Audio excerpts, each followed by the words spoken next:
Welcome into the Pippins pregame show brought to you by the Washington State Lottery. Pippins dropping game 2 of the series last night 8-1 to Corvallis after running into another hot starting pitcher. Caden Siegel, 5 innings of work, striking out 7. A stellar performance from him. And Pippins' relief looked pretty good once again. In the 2 games combined so far this series, they've allowed only 2 runs past the 5th inning. Looking to get the bats going here in the finale today, starting at 6:05 p.m. Interview coming up with head coach Kyle Crustangel. Up next on the Washington State Lottery Pippins pregame show. When we win the lottery, we are finally doing that reunion trip. Vegas, baby! Dude, I got kids. Oh, we could get a boat. Tropical blue waters. Oh, wait, I got it. Welcome into the Pippins pregame show brought to you by the Washington State Lottery. Here with head coach Kyle Crustangel, assistant Johnny Graham. Johnny Graham's first appearance on the pregame show this year. Fans want to know a little about you. What do you have to say? From Montana, just got to town a couple nights ago and excited to be here for the season, work with Crust. There you go. Game 3 of the series in this one. A couple of tough games early on. Relief pitching has looked really good. That's been a bright spot. I think only 2 runs allowed past the 5th inning through the first 2 games. So what have you liked about the relief so far this series? I think the guys have done a good job coming in relief, filling it up in multiple pitches. It seems like early on we've maybe either given them too much credit with the nibbling and leading to some walks and/or some good offensive hitter counts as opposed to us getting up 0-2, 1-2. The guys in relief have kind of just came in, bulldog mentality, filled it up and showed off speed for strike. And at this level, you fill it up early, you got 3 pitches for strikes, you're going to be successful. We should get a really good outing from a guy that's had a good year this year in Daniel. So excited for him, semi-local kid as well. Played some ball in Yak growing up, so there's some extra fans here tonight to watch Daniel go out there and do his thing. Yeah, and Coach Graham, bats have produced some hits through the first couple of games, but hasn't strung them together consistently. So what do you want to see from the team from the offensive standpoint in this one? Just stay patient. I think sometimes when they don't get strung together, you you start pressing individually and trying to get out of that, get the whole team going with one swing. That's not going to happen. I would love to see us just up the energy a little bit tonight and let the game play out. And I think that can lock you in real quick as an offense. Yeah, and you talked about Daniel Sharon, his first start here of the season. What do you want to see from him out on the hill today? Yeah, I just want to see him compete and set a tone. I think we haven't necessarily had a guy go out there so far this summer in the first 2 and just set a tone. And I look for Daniel, a guy had a good year this year for Spokane Falls, go out there and fill it up, a little bulldog mentality, but throw up some zeros early. And we've kind of had Achilles heel a couple nights in a row of botched plays on get-overs on ground balls to first base. So that's kind of led to some opening frames for the opposing team. So just throwing up zeros, filling it up, staying ahead, keeping a pitch count down. I'd really like to see a pitcher get a little deeper. We have plenty of arms tonight, but it'd be nice to see a starter go, somewhere in that 4 to 6 range and let the bullpen not have to work as much tonight. But again, looking for a quality start out of Sharon tonight. All right, prediction time. First prediction of the year. It's the pick to click. Who do you got, Kyle? I'm going with Shane Simpson. I think he's puts a good swing on the ball. Guy that definitely has some big juice. I look for him to hopefully tonight maybe run a ball out of the yard. That's kind of my prediction. Yeah, 3 hits in game 1, trying to keep that momentum going. Who do you have, Coach Graham? I'm going with Spencer Shipman. Just watched him take BP all week. I like how his hands work. I just like his mentality. He comes every day looking to get better, but I think he's just got kind of a quiet confidence about him. So I'm saying Ship is he's going to have a big night for us. Yeah, I hope so. And finale coming up here in a little bit. Thanks, guys. Yep, thank you. Thank you.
you, James DCO.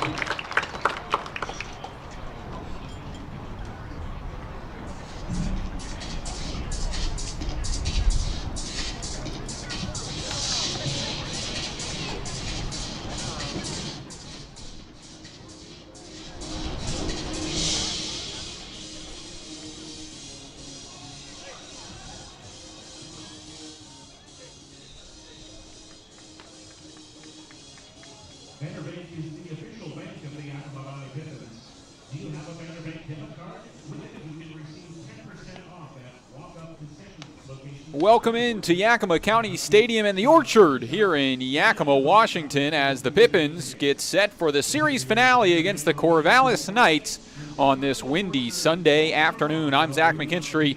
Thanks for joining us on this beautiful weekend as the Pippins look to salvage at least one game in the series. They lost the first two. Game one by a score of 7-0, a shutout after a strong starting performance by the starter Jesse Barron. 5 innings of work, 4 hits allowed, and no runs, 9 strikeouts for Barron. And then the Knights followed it up last night with Caden Siegelou in 5 innings, striking out 7 and not allowing a run. The Pippins did get on the board thanks to an RBI groundout from Shane Simpson, which scored the second baseman and high-efficiency player of the game of Game 2, Spencer Shipman, who finished 2 for 4 with a pair of doubles and got the Pippins on the board for the 2022 campaign.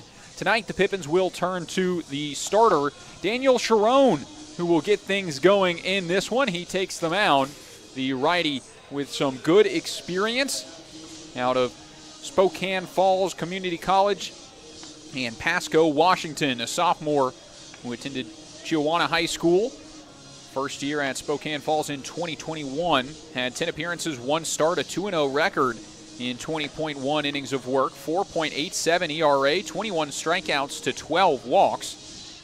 And then in 2022, this season, 9 appearances, 9 starts, 5-2 record, 53.2 innings of work, 49 Ks, and just a 2.52 ERA. Time to look at our Bannerbank starting lineups. Defensively for the Pippins, they line up with Sam Olson in left field. He was in right field yesterday and was behind the plate in Game 1. Eric Mast will make his first start with the Pippins in center field in this one. Owen McWilliam in right field for Yakima Valley. At third base, it's Beck McGuire. Shortstop Spencer Marenko. Second base, Spencer Shipman. And first base, Shane Simpson. Behind the plate is Josh Davis, who gets his first defensive start of the year after DHing in Game 1. Did not play yesterday. And, of course, on the mound, Daniel Sharon. Jonah Advinculla will lead it off as he has for the rest of the season.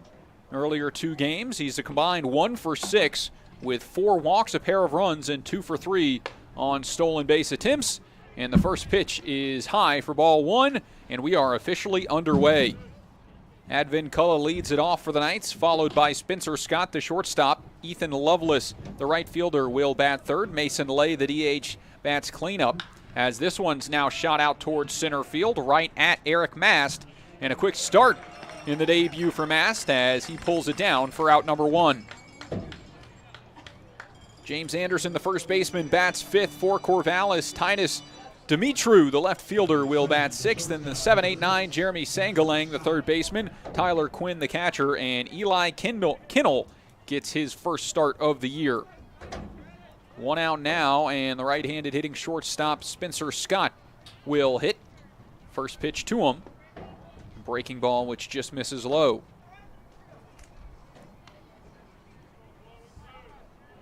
Spencer Scott 3 for 8 throughout the series thus far. 2 runs, an RBI, and 4 stolen bags for him. The 1-0. This one swung on and popped up towards right field. In comes Owen McWilliam. And 2 up, 2 down for the man on the mound, Sharon. So with 2 away, it brings up the 3-hole hitter and right fielder Ethan Lovelace. Batting .500 through the first 2 games of the season. 3 for 6 is his line. 2 runs, 2 RBIs. He also got hit by 3 pitches in the last game.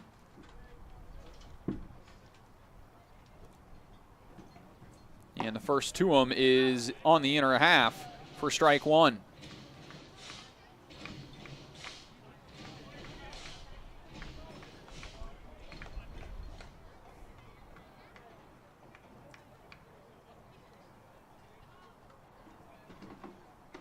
Off speed in the zone, strike two, and Sharon in the driver's seat here in the top of the first inning.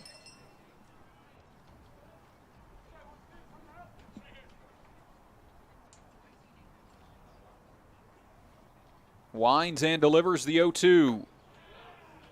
Good pitch there. Sharon wanted strike three as he trotted off the mound, but will return to a 1-2 count on that fastball at 90 miles an hour.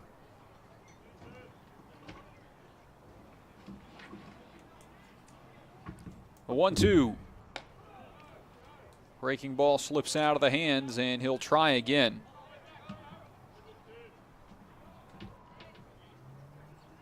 Trackman had that 0-2 fastball catching the zone, but home plate umpire Chris Castro disagrees, and once again will not ring up Loveless, as it is ball three on the inner half. From 0-2 to 3-2, as Corvallis trying to get a runner to reach here in the top of the first. Pitch home. Swing and a miss. Sharon gets the strikeout anyway, and a 1-2-3 top half of the first inning for Daniel Sharon. To the bottom half we go. Pippins, Corvallis, game three.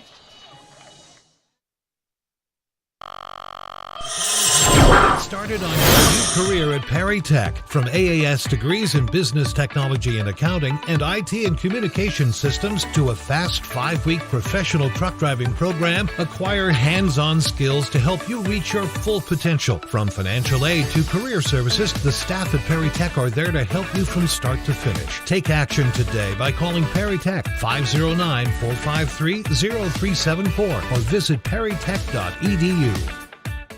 It's sky blue, barn red. Caught up in the country, the only way I wanna be. Somewhere where the road ends, out there where the creek bends, that's where you can find me. Within fields of gold and cotton rows that never end in the sky. That take you slow, easy road, man, that's life. Caught up in the country.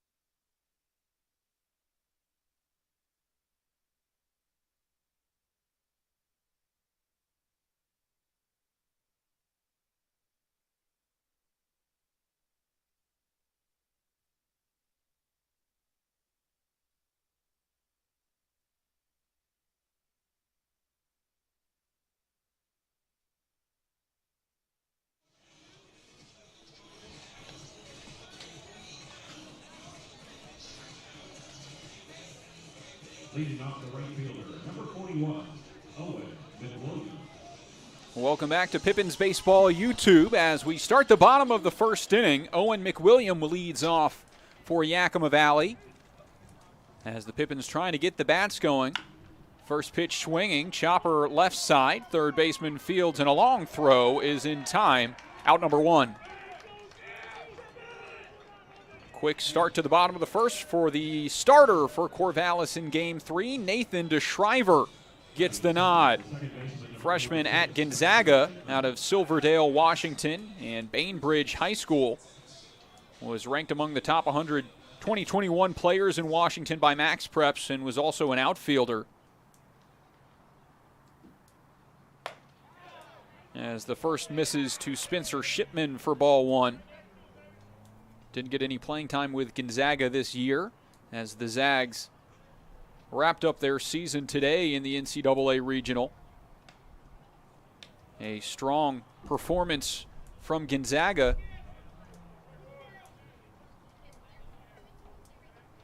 as they wrap up the end of their year and players start returning to summer rosters. So the Pippins will have a few zags coming in the next couple of days, as this one's popped up to the right side, and it is out number 2.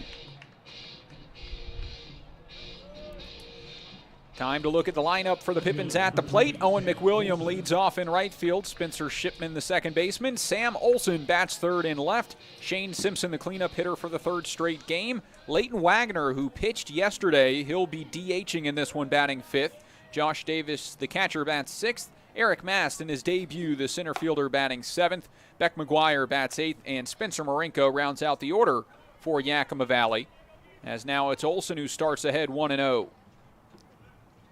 DeShriver misses the spot there. 2 balls and no strikes. Defensively for Corvallis, it's Titus Dimitru in left field, Jonah Advin Cullah in center, and Ethan Lovelace in right.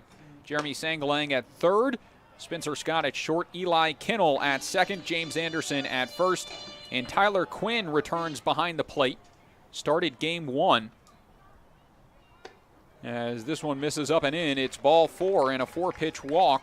Puts Sam Olson on base as the first base runner in this one. And with 2 outs, it brings up Shane Simpson. But Quinn got the nod in the opening day start and was 2 for 3 in that game, but caught a foul ball off the groin and was taken out. Did not play yesterday, but back in the starting lineup for this one. DeShriver's first home to Simpson will miss off the plate. That's now 5 straight balls from the righty.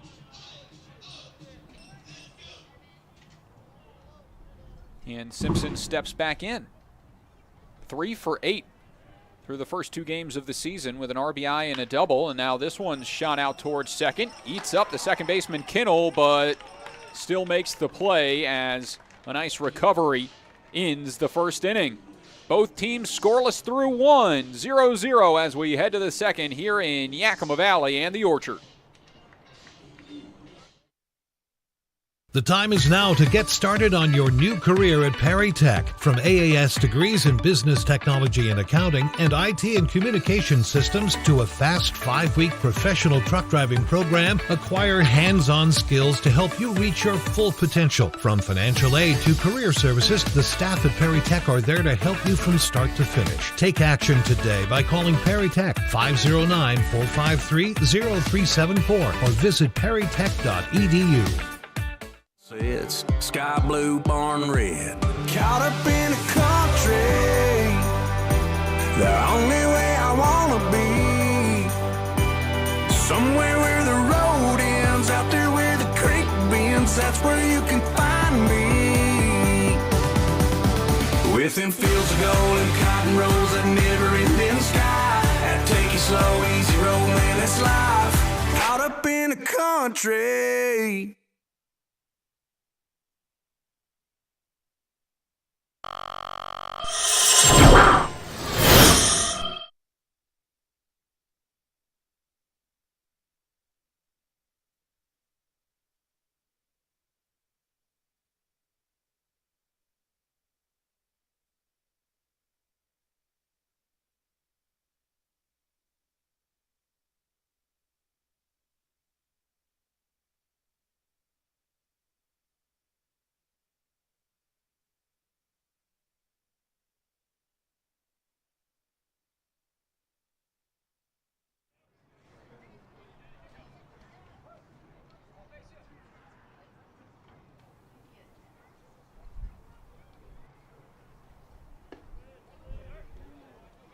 Top of the second starts with ball 1 as Sharon returns to the mound. Went 1-2-3 in the top half of the first and looks to do the same here as he'll face the 4-5-6 in the order. Mason Lay takes a breaking ball in for strike 1. The designated hitter in this one has a 1-for-8 line through the 2 games earlier this series, has a run and 2 RBIs. And all of those came in yesterday's game. An RBI single in the first inning put Corvallis in front early. Lay walked and scored in the third and then had a sac fly in the 6th to bring home another run. Here's a 2-1. Swung on, popped foul out of play, 2-2.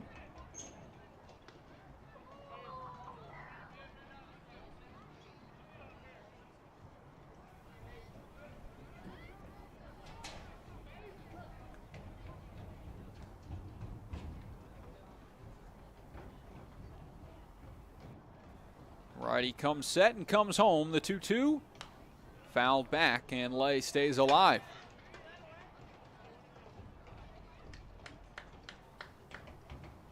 Out of Cal State Northridge, Mason Lay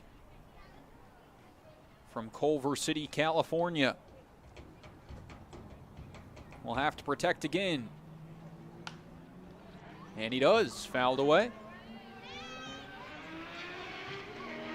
So the problem for the Pippins through the first couple of games of the series has been Corvallis jumping ahead early. In game 1, they scored 5 runs by the 5th. And in game 2, they had 6 by the 3rd. So hoping for a good start from Daniel Sharon in this one. And on top of that, have had some defensive miscues. 2 errors in each of the first 2 contests of the season. And all 4 have ended up resulting in runs. 5 of them unearned last night. 3-2 the count on the right-handed hitting Mason Lay.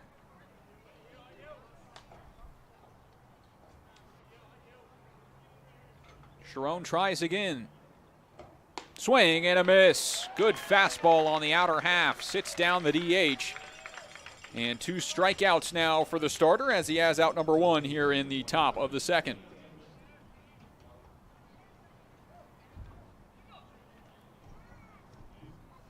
Fastball at 88 on the outer half, but a good job changing speeds.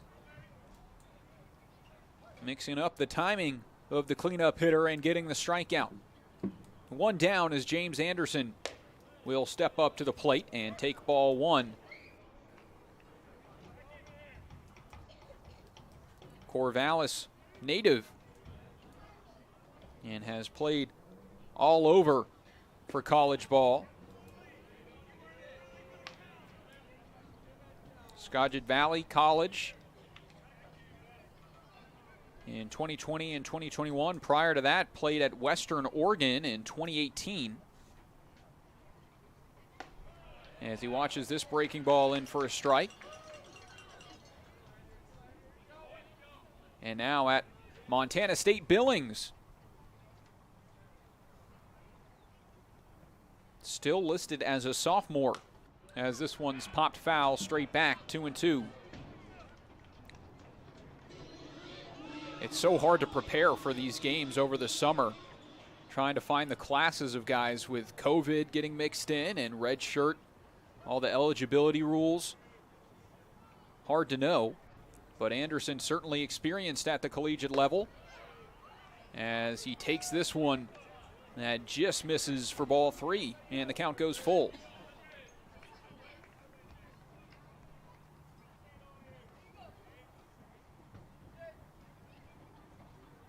Sharon winds, delivers, 3-2. Good pitch outer half, but didn't get the chase as Anderson checks his swing and trots to first base with a 1-out walk. So with 1 away, runner on for Titus Dimitru, the left fielder who is 0 for 8 through the first 2 games of the season. Has a 1 run on a hit by pitch and has struck out 3 times.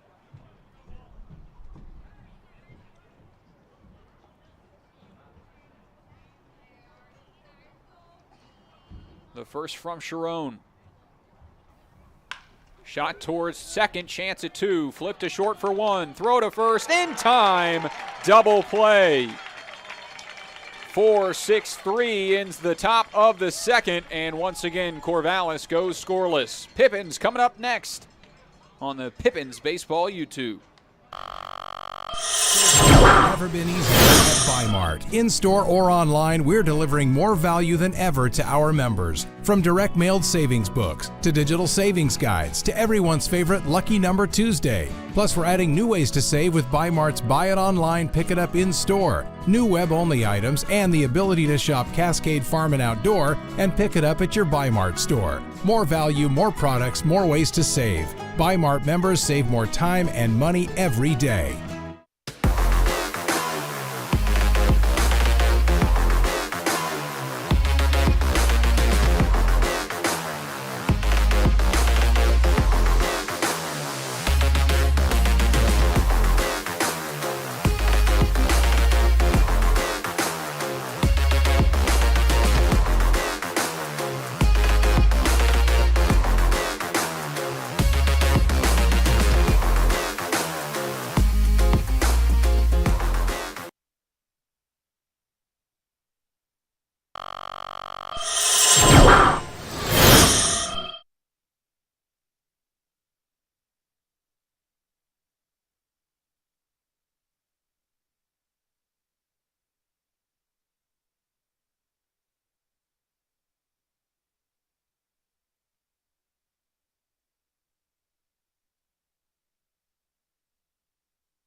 Welcome back into Yakima County Stadium on this lovely Sunday afternoon. Pippins back up to the plate here in the bottom of the second inning as Leighton Wagner, the DH, will hit for the first time this year. Two-way player at Willamette and has been phenomenal in his career there. Takes strike 2 on the fastball from DeShriver. Got the start in game 2, did Wagner, throwing 3 innings and allowing 6 runs, but most of them unearned. And goes down looking here, a called strike 3 on 3 pitches. Wagner returns to the dugout for out number 1.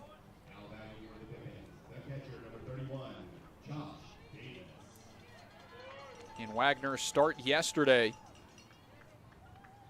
had a PFP situation where the first baseman was off the bag. It was Liam McCollum that made the play on the backhand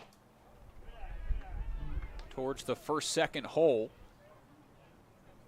And covering the bag was Wagner. He couldn't make the catch, and it scooted away from him and allowed the inning to continue, and multiple runs crossed the plate. Now it's Josh Davis who swings through that breaking ball, 1-1. Davis catching in this one, DH'd in game 1 and went 1 for 4. DeShriver's next, a breaking ball. And it does not get the call, ball 2.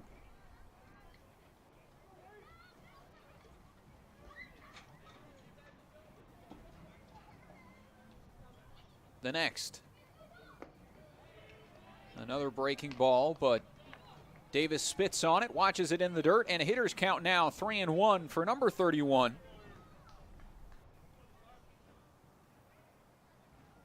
And he will reach base on the second walk of the afternoon for DeShriver.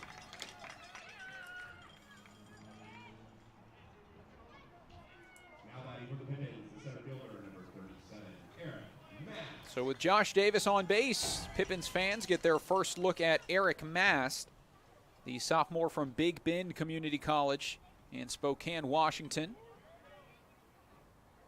Left-handed hitting outfielder will take strike 1. Attended Ferris High School in Spokane.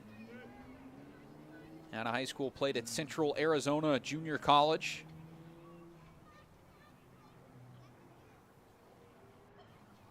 With the Vasqueros, as this one runs in and off the handle of the bat is shot foul, strike 2.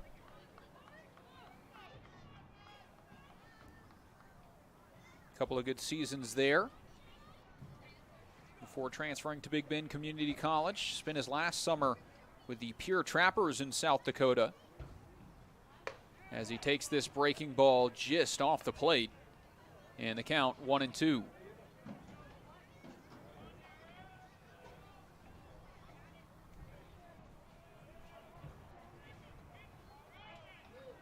Lefty forced to protect the 1-2 home. Runner takes off. High throw, bounces off the catcher's mitt. He can't find it.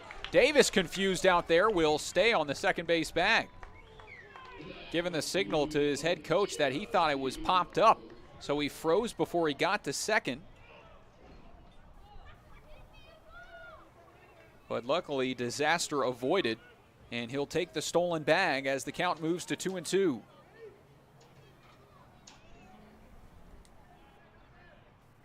Runner in scoring position for the Pippins.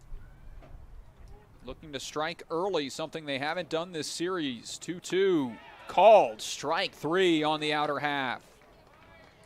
Nice pitch there from DeShriver at 86 miles an hour. Sits down Eric Mast looking, and 2 away now.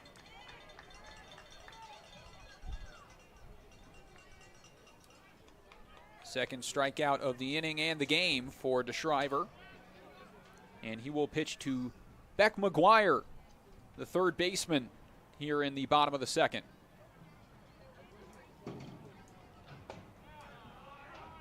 In there, strike 1.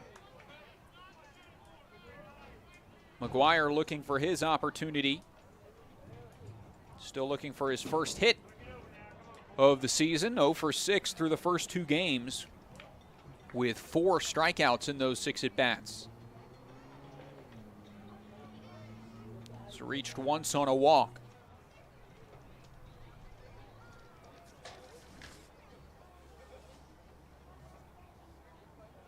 Oh, 1. Taken on the outer half for strike 2.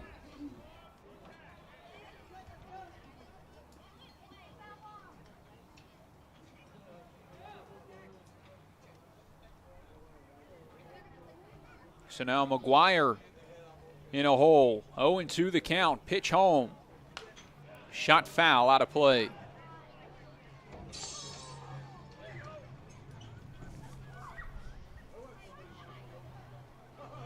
It will be the 7-8-9 in the order for Corvallis in the top of the third, but the Pippins try to extend the inning and bring home a run here in the bottom of the second.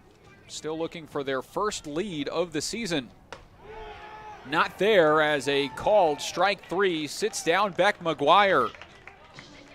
Nate DeShriver strikes out this side, not in order, but 3 looking strikeouts leaves a runner stranded and sends us to the third. Scoreless here at the Orchard.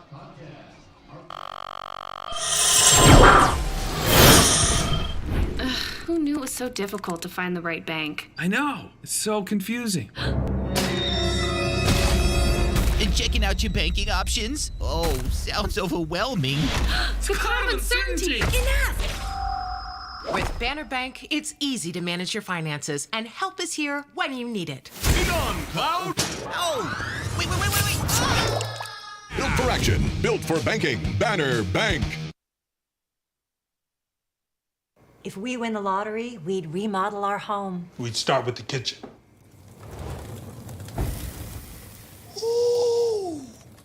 And out back is where the big trucks will go. Wow! Ben, you don't even live here anymore? Hey, don't forget about Grandma. Okay, family meeting. Come on. Welcome to the Ice Dome.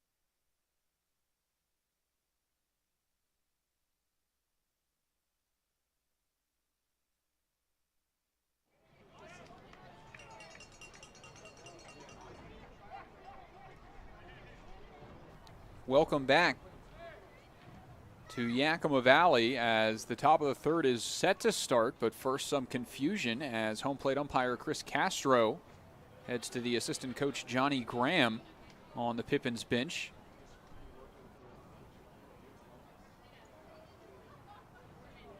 And wants an explanation on something. Graham seems a little frustrated as he returns to the dugout. And now Kyle Crustangel will get an explanation.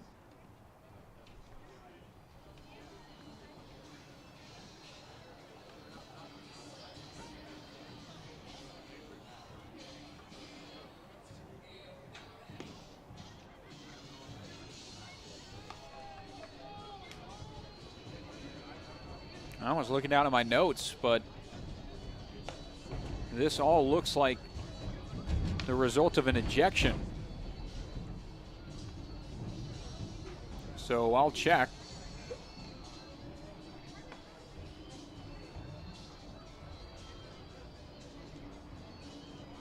And Kyle Crustangel is getting his money's worth now as he seems very frustrated.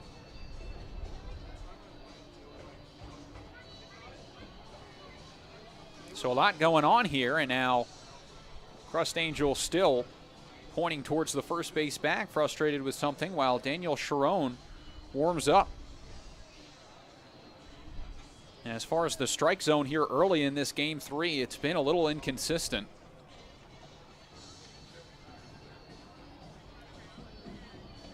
And now Isaac McAllister will come in and talk something over.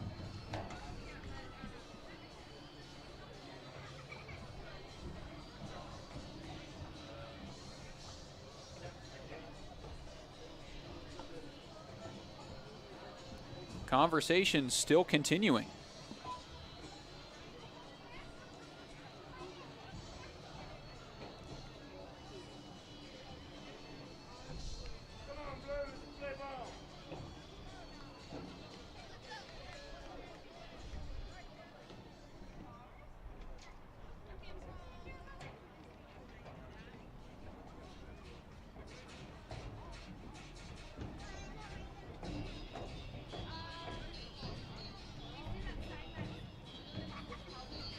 So after talking some things over in the press box, it looks like the Pippins are protesting the game.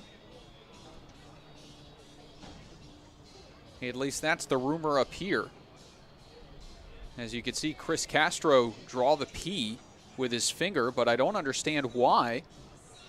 That is still to be figured out after the Pippins struck out looking 3 times.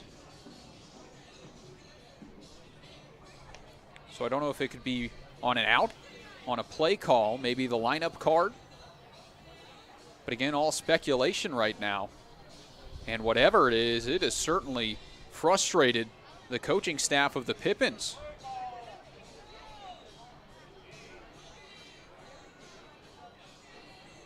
Chris Castro has had enough as he waves off Kyle Crustangel, and now the umpires will run into the Corvallis dugout and off the field.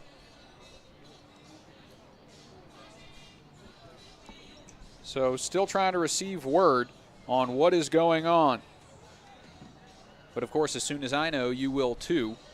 Now the Pippins will exit the field. Crustangel having a word with Brooke Knight, head coach for Corvallis.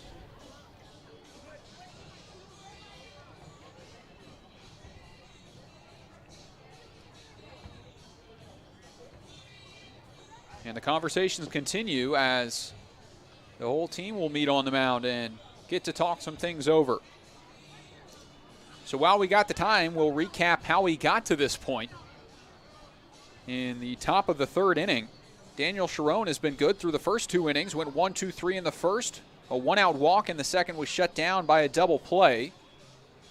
And it's set to be the 7, 8, 9 in the order to come up here in the top of the 3rd.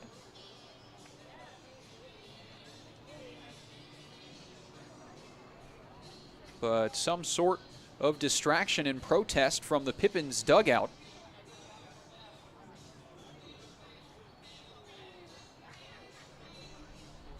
Has led to this scenario. So now Castro is out of the dugout, and he will run across the field with Isaac McAllister and give an explanation. Fans in attendance are just as confused. Silence in the crowd here.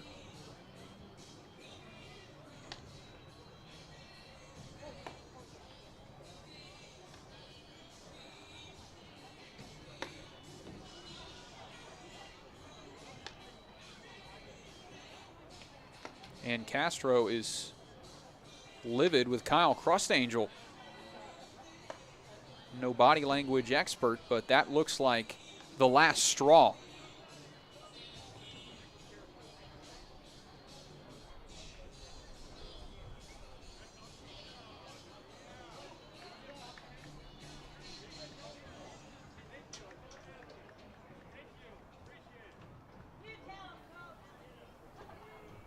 So now Castro will come out and talk to Sharon.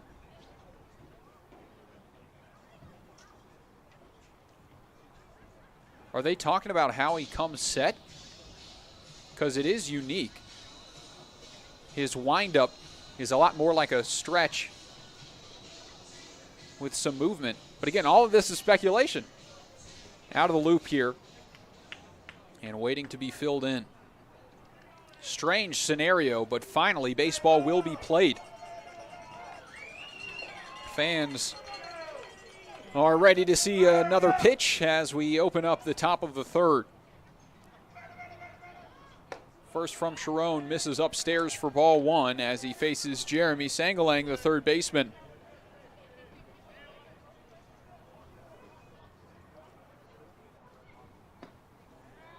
That one misses low, 2 balls, no strikes.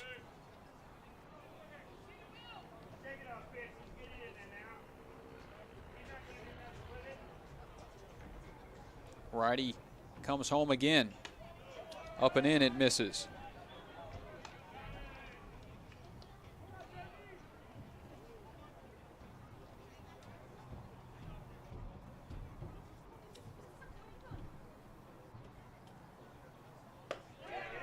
That one is in for a strike, make it 3-1.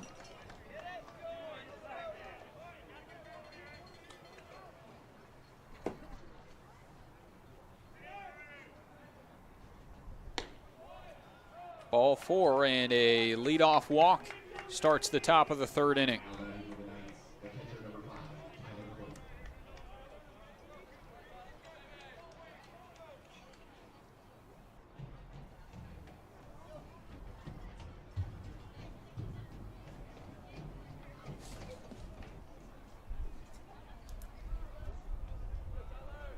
Second walk for Daniel Sharon. He'll face Tyler Quinn, the catcher, and will pick off quickly to first base as diving back in is the third baseman.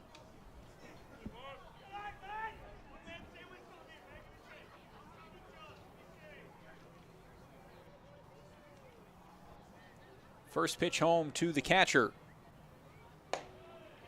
Catches the strike zone high and away, 0-1 the count. As Tyler Quinn gets his first at bat since game 1 of the series.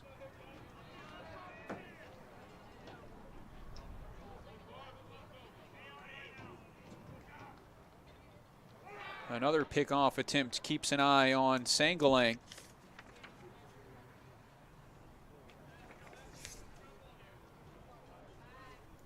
He was caught stealing in game 1.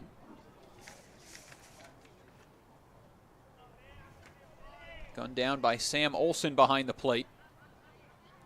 Here's the 0-1.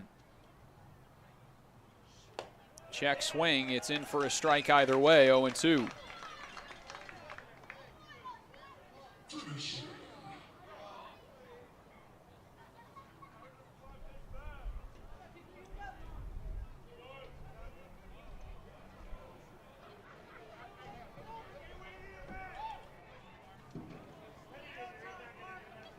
Here's the 0-2, fouled back.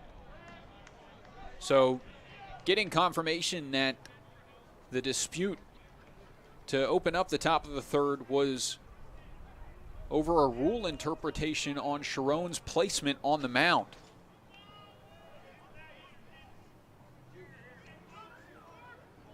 Another pickoff and had him leaning, but Sangalang does dive back in safely. So the delivery has changed a little bit now for the righty.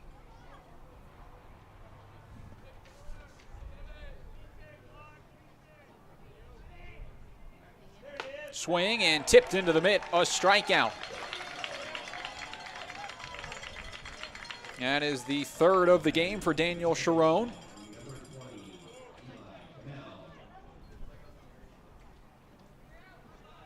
And that is the first out. It'll bring up Eli Cannell, the second baseman.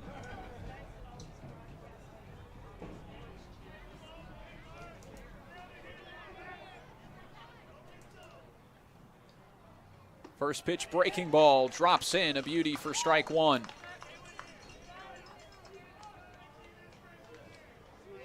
So back to baseball. Cannell from Monmouth, Oregon, committed to Oregon State, but just graduated high school at Santiam Christian. Rocks this one into right field and has the first hit of the game as it drops in front of Owen McWilliam. The throw in over top of the cutoff man, but reeled in. And a 1-out single puts runners on first and second, and top of the order will come up to the plate here in the top of the third.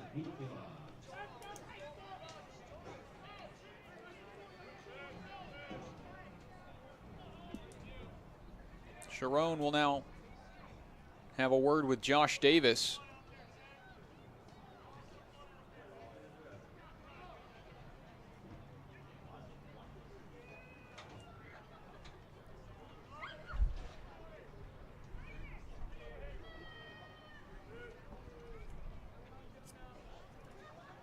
And it's Advin Cullen back up to the plate. The center fielder who flew out to center in his first at-bat to open up the game.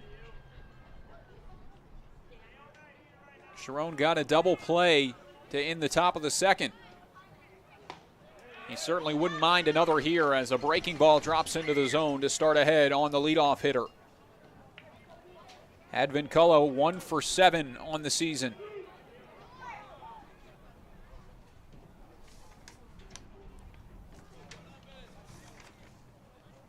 His hit was a triple in the 5th inning of Game 1, in which he came around to score a run. Another off speed, this time it misses, and the count to 1-1.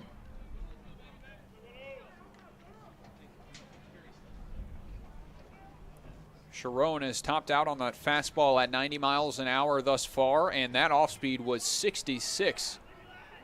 So talk about a change of speeds. Here's the 1-1. Back with the 87-mile-an-hour fastball, and it's fouled back 1-2. And that mid to high 80s fastball certainly looks a lot quicker out of the hands when you throw a 60-mile-an-hour breaking ball in there. 1-2 the count, 1 out, 2 on base for Corvallis. Pitch from Sharon. Breaks low, and the count evens up at 2.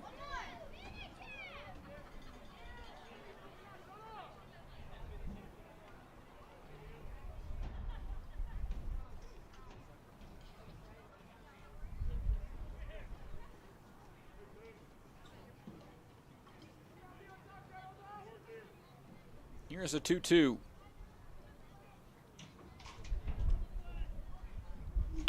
Shot towards first, fielded and booted by Simpson. No play at first, and everybody safe. Simpson had to take a step towards the line to get in front of that ball. Dropped to a knee.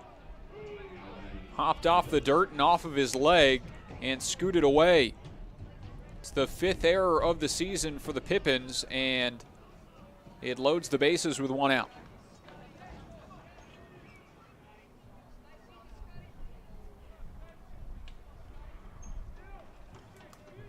Tough spot for Sharon after the delay at the start of the inning, and now the error. Bases loaded, 1 out, and a big scoring opportunity for Spencer Scott. First pitch swinging, chop towards third. Throw comes to the plate, and the play is made. They call him safe. Oh, my goodness.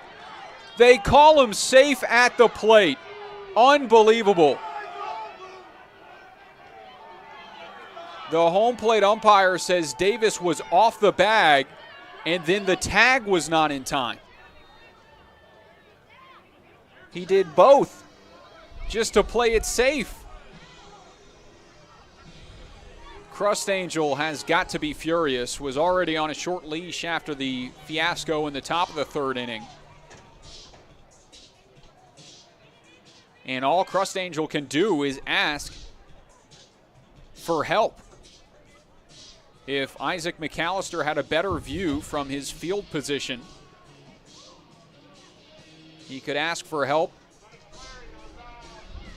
and potentially get it overturned. But again, that's decided by the umpire that made the call.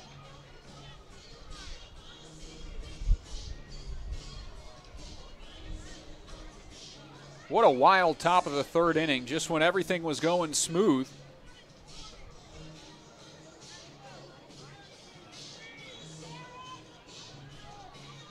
Now McAllister will walk in.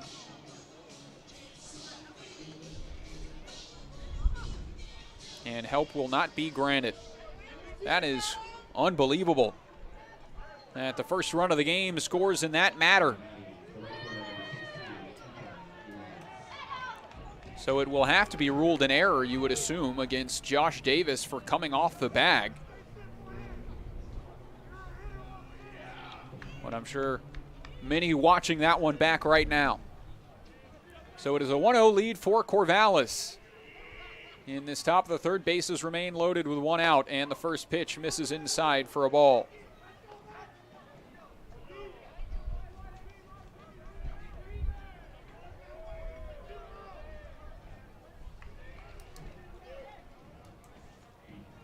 Now, as the smart play from Beck McGuire coming in on the ball. Slowly hit, so charging it, no chance at turning it at second base. So coming home with the throw, and it beat him by a mile. Now Crust Angel will come out of the dugout and try and compose his starting pitcher. He was cruising before the distractions opened up the inning.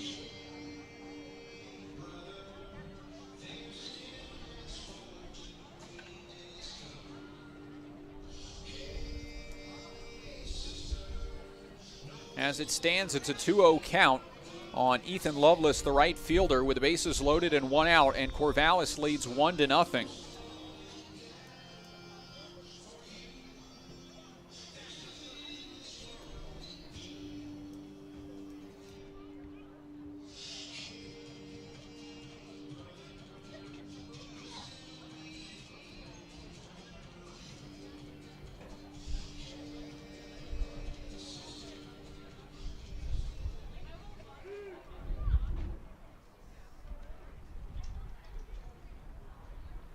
Conversation ends and play continues.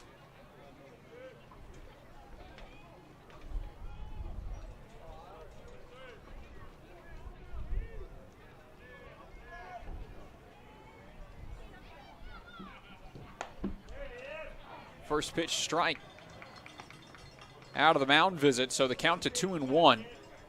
The double play still in order at any bag. McGuire playing level with the third base bag and the middle infield at double play depth. Shane Simpson behind the runner at first, and time is called before the pitch is delivered.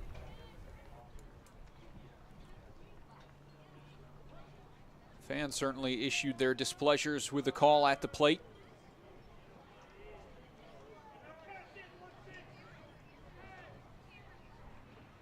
Two one. Fouled back, 2-2.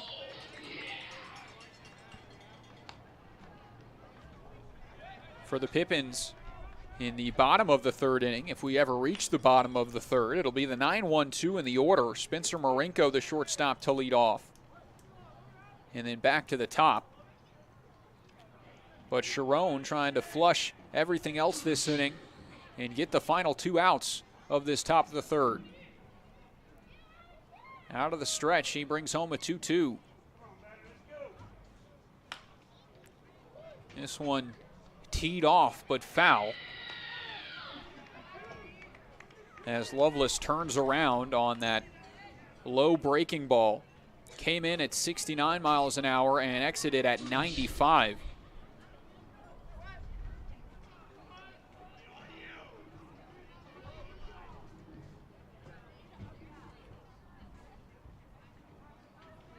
Two-two the count.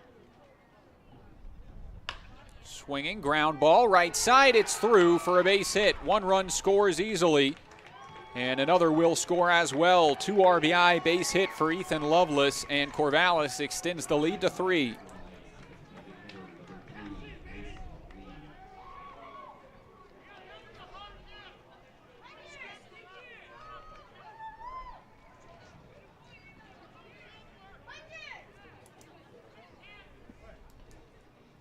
They check the runner at third to see if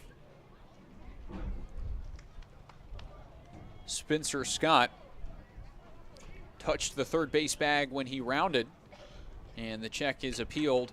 They say he's safe, so the run counts. It is a 3-0 lead for Corvallis, and still only 1 out. Mason Lay, the DH, will come up to the plate.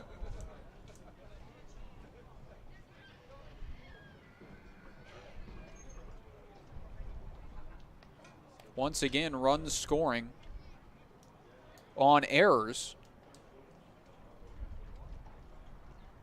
Shane Simpson's error at first base. And then the play at the plate, both of those would have been the second and third outs. And instead, only one out, and it is a 2 RBI single.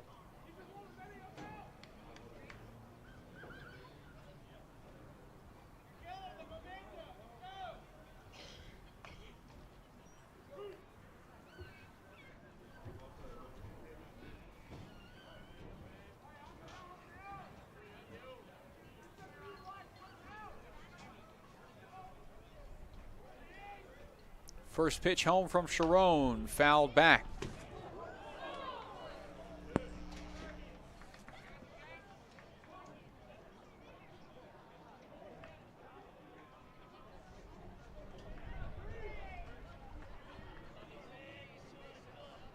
Mason Lay, the DH, struck out in his first at bat against the righty.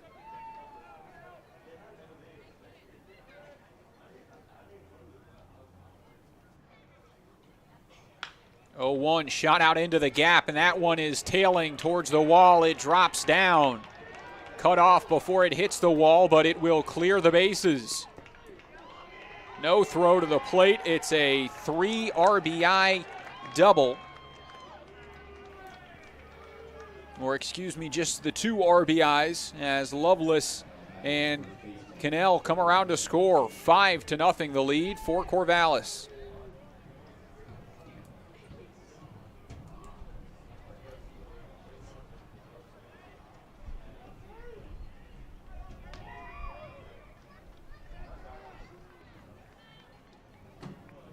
Lovelace scores as well as Cannell. That's the first run for Cannell with Corvallis.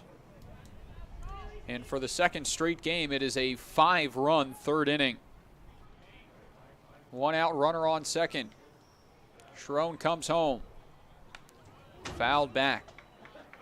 And as a starting pitcher, you got to feel bad for Sharon. A leadoff walk opened up the inning, and then a strikeout to Quinn. And mind you, this is after the umpires told him to change the way he pitched due to a rule interpretation.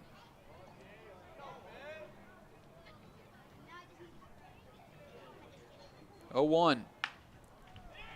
Down the line, long way to run for the left fielder, and it drops in front of him. Runner holds at third. And it will be a bloop single to the left side to extend the inning. Runners on the corners, 1 out.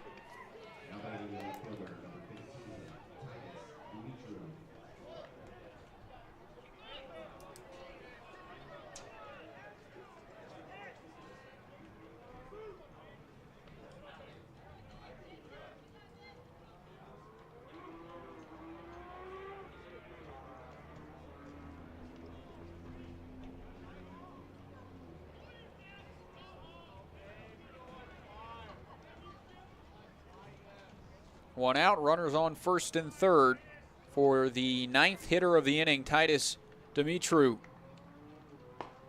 First pitch to him misses off the plate for a ball. Dumitru out of Lynn Benton Community College in the Northwest Athletic Conference, who won the NWAC championship this year.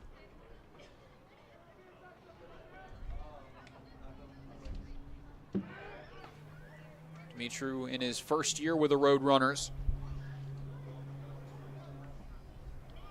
Looking for his first hit with the Corvallis Knights now. 0 for 9 to open up the season, and the double play which ended the top of the second. Swings through that fastball, 1-1.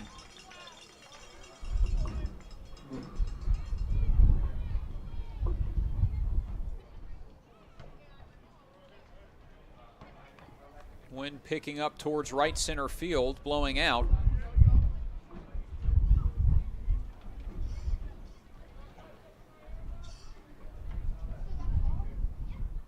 Here's a 1-1. Tipped back, 1-2.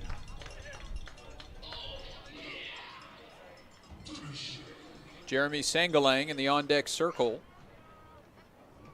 opened up the inning with a walk and scored the first Corvallis run. 5 runs on 4 hits, no errors for Corvallis, and no runs, no hits, 2 errors for the Pippins. This one shot foul.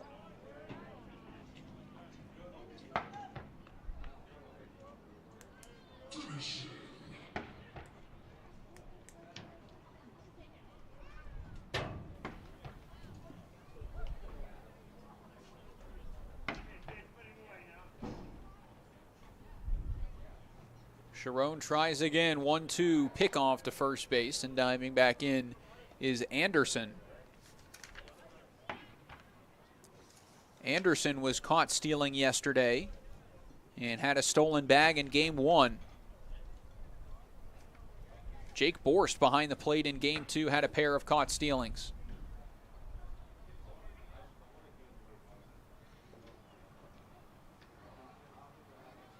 And now they are pausing the game to get someone out with a glove to the bullpen.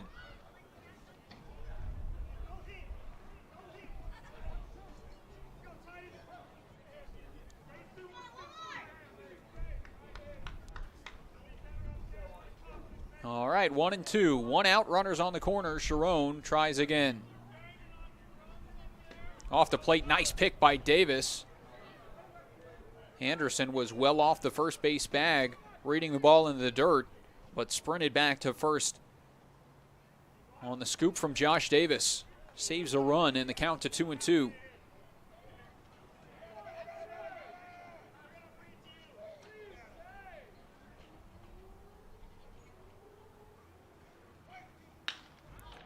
Fly ball out towards center field, sends Eric Mast back and is well deep enough to score the run. So coming home to cross the plate is Mason Lay, and it's a 6-0 Corvallis lead here in the top of the third.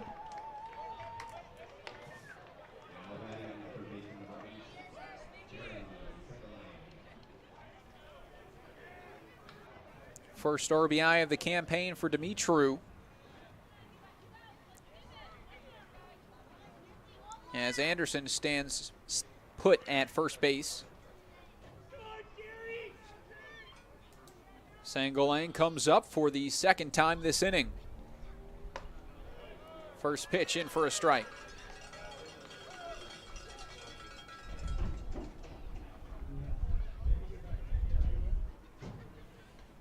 Third baseman walked and scored in his earlier plate appearance. Prior to that, 1 for 8 through the 2 games. 0-2. Sharon with 3 strikeouts today.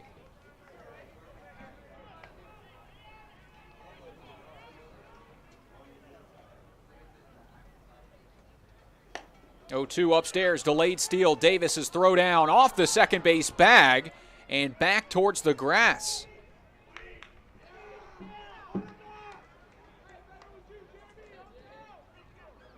Anderson picks up the stolen base.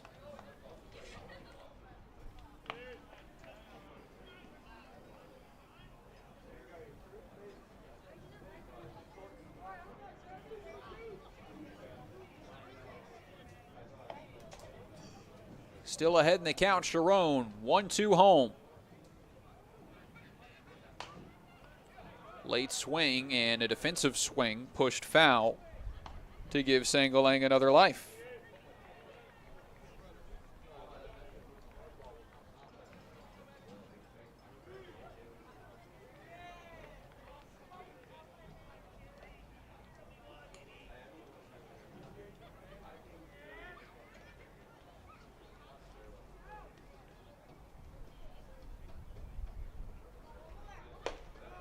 And that one misses. 2-2.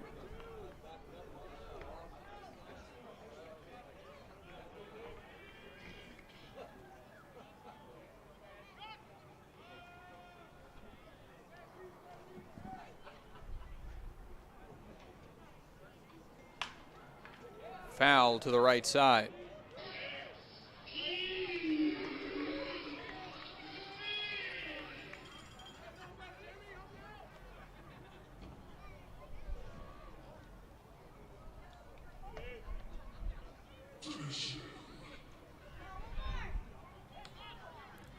2-2 along at bat here from Sangalang. Here's the next from the righty.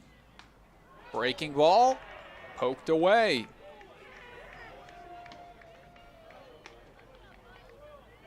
Clinic of two-strike hitting so far from the third baseman.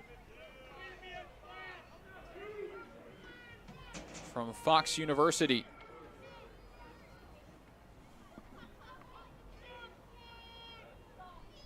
Finally, Sharon gets him on the fastball upstairs, and that's a strikeout to end a disaster of the top of the third. A lot happened. Corvallis exits with a 6-0 lead. Bottom of the third. Coming up next, Pippins Baseball YouTube.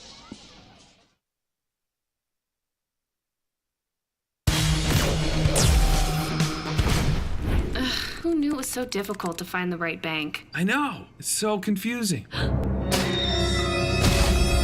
And checking out your banking options? Oh, sounds overwhelming. Secure uncertainty! Enough! With Banner Bank, it's easy to manage your finances, and help is here when you need it. Be gone, Cloud! Oh, wait. Ah! Built for action, built for banking. Banner Bank. If we win the lottery, we'd remodel our home. We'd start with the kitchen.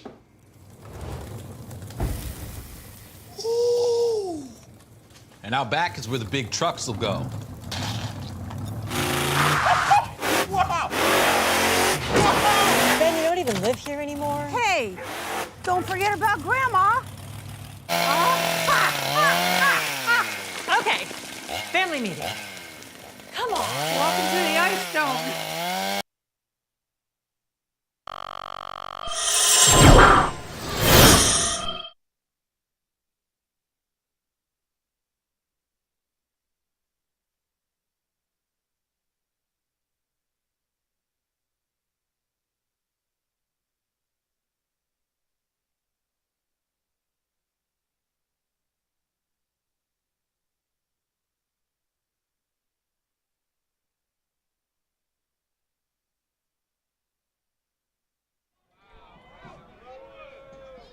Pippins back to the plate for the first time in a long time. Bottom of the third inning.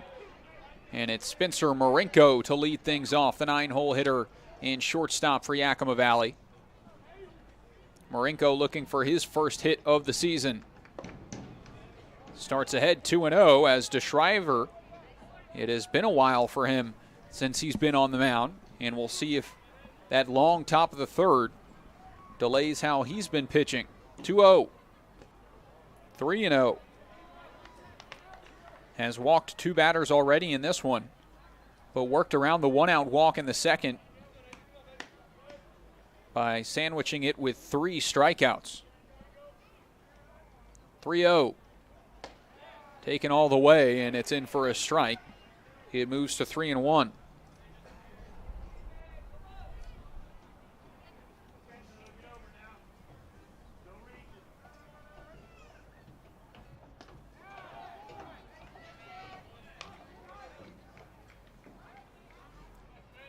It runs full now, 3-2.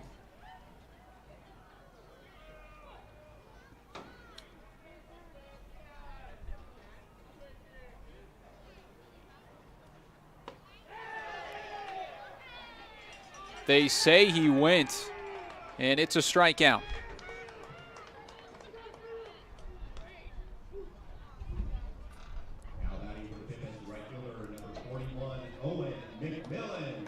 Back to the top of the order. That's 4 strikeouts for DeShriver in the last 5 batters faced. It's Owen McWilliam that has a turn. First pitch breaking ball, misses high, ball 1.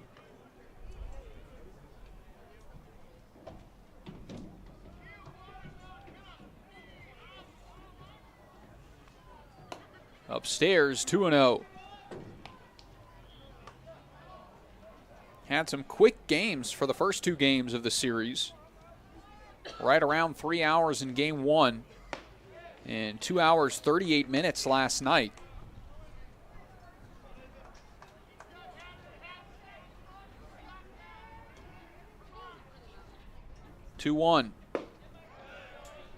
No good there, so it's a 3-1 count to the top of the order. And McWilliam will see another. 3-1. Upstairs, that one is for sure ball 4, and McWilliam will head down to first with the third walk of the game for Nathan DeShriver. That'll bring a visit to the mound.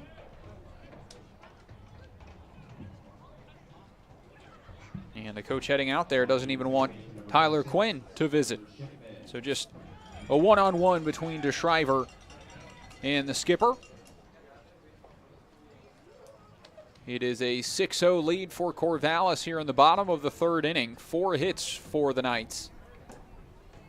No runs on no hits and 2 errors for the Pippin.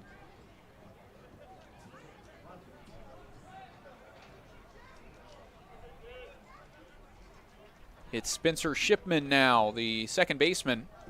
Popped up to second in his only other at-bat tonight. 2 for 10 on the season. First pitch, breaking ball in for a strike. Shipman had 2 doubles yesterday.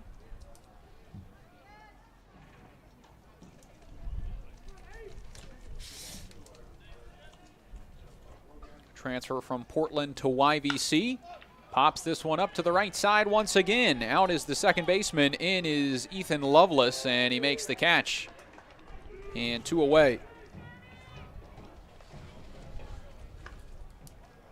Now batting the left fielder number 3, Sam Olson. 2 outs. The runner on first base is McWilliam, and it's Sam Olson, the left fielder.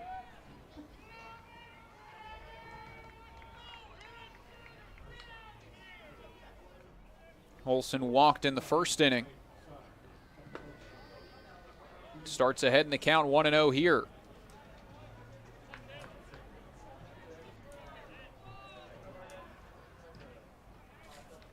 Olson, the catcher at Oregon, caught in game 1 and then in right field yesterday. Left field in this one, as that's called a strike. 1-1. McWilliam takes his lead, and DeShriver delivers the pitch.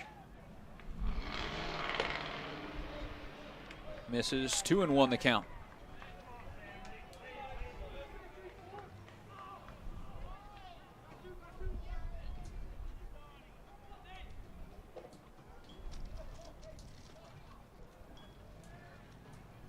Two one.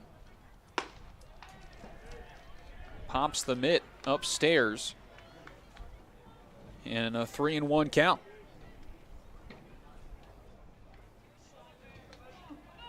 So now 3 of the 4 batters of the inning have seen 3-ball counts. Here's a 3-1.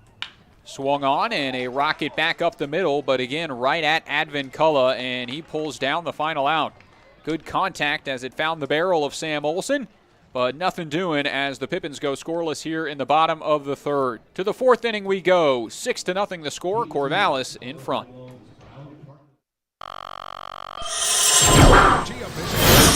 Install high-efficiency natural gas equipment, and you can be just like Cascade's most energy-efficient player of the game. Match his ERA of $710. Put some runs on the board by upgrading your furnace, improving your home's insulation, and switching to a condensing tankless water heater. Cascade's bench is deep with both residential and commercial incentives. Check them out at our website or give us a call and be an energy efficiency player of the game. What's worse than standing in line at concessions? Now you can satisfy your appetite while remaining in your seat. With the mobile app Fan Food, you simply select Express Pickup and order your food. It is that simple. You deserve a VIP experience. Download Fan Food today.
Pippins take the field once again, top of the 4th inning. Sharon remains on the mound. And he will face the 8-9-1, starting with Tyler Quinn, who watches a strike. Quinn struck out swinging in his earlier at bat. Sharon's off speed just misses and evens the count at 1.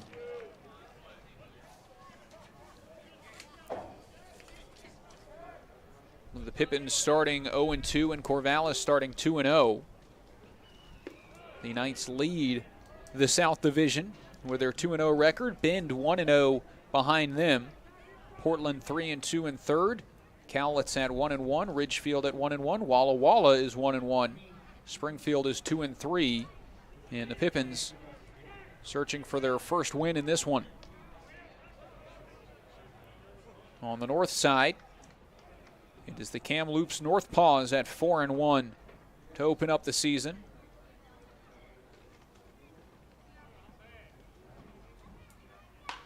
This one out to the right side, and a nice sliding grab. Throw to first in time. Spencer Shipman makes a fine play and records out number 1. What an effort by the second baseman, as that one died on the infield grass, but still moving towards the hole. Shipman sliding over, making the snag, and tossing on to first base. Nice play by the second baseman, and that one might have broken his glove. A bullet right back at Shipman following his fine defensive play. It's ruled a hit, and it puts the runner on. Second hit of the game for Cannell. And with one out, runner on first base.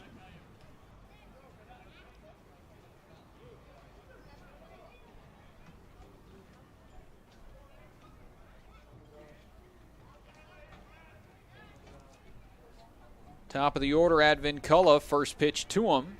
Misses upstairs, ball 1.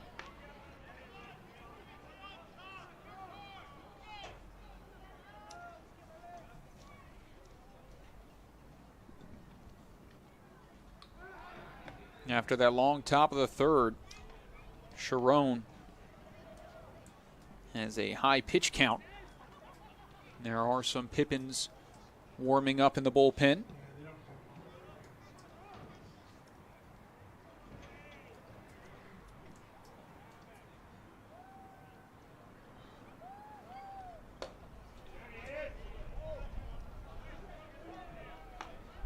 Two 2-0 the count.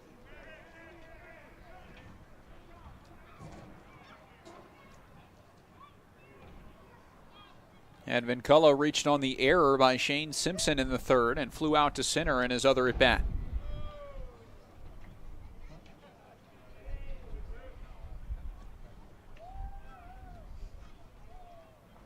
Shows bunt, gets it down, and it's perfect to the left side. Barehanded Sharon's throw. It short hops Simpson at first, and it's an infield bunt single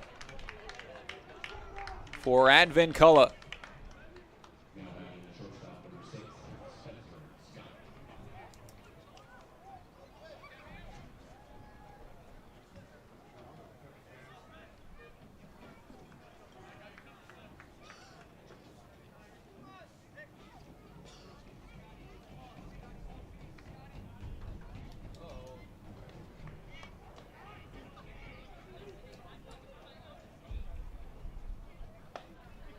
Breaking ball at 72 miles an hour in there for a strike to Spencer Scott,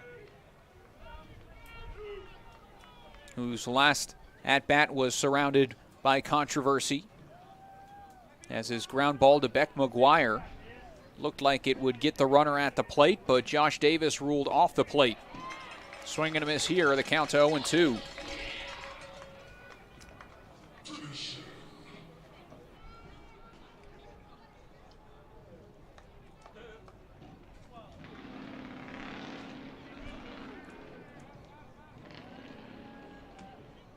One out, runners on first and second.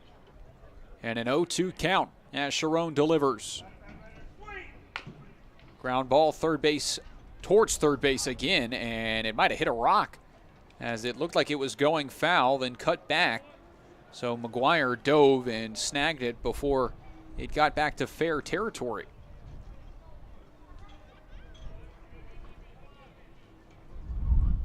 Either way, it's just a foul ball. 0-2 is the count.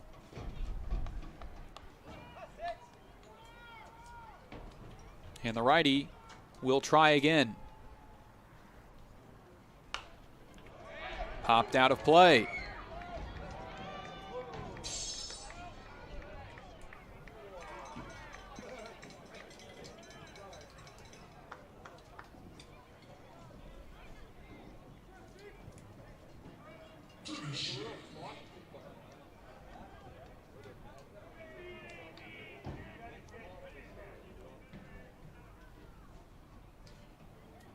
Another 0-2. Ground ball left side, fielded cleanly. Chance at 2, throw to second for 1, throw to first not in time. And Simpson couldn't flag it down either way as it escapes the glove. And it's a fielder's choice to get the second out, runners on the corners with 2 away.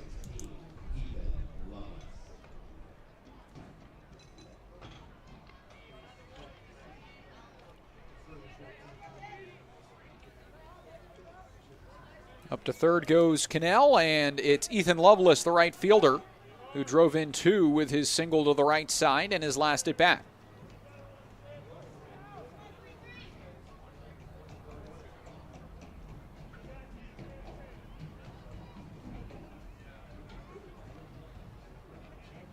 Broken bat, foul ball as it splinters it towards the infield grass.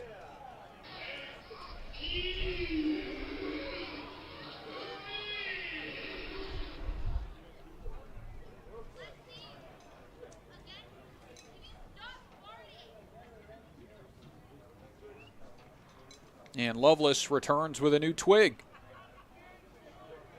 0-1.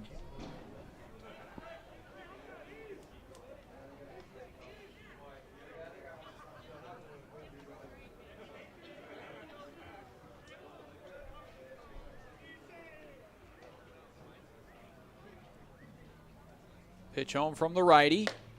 A good fastball in for strike 2. And Sharon ahead once again. 4 strikeouts so far for Sharon. Has matched DeShriver, who also has 4.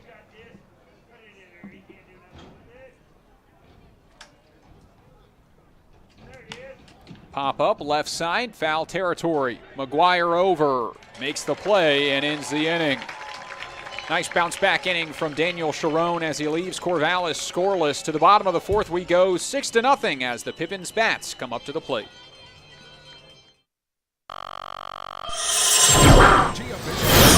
Install high-efficiency natural gas equipment, and you can be just like Cascade's most energy-efficient player of the game. Match his ERA of $710. Put some runs on the board by upgrading your furnace, improving your home's insulation, and switching to a condensing tankless water heater. Cascade's bench is deep with both residential and commercial incentives. Check them out at our website or give us a call and be an energy efficiency player of the game.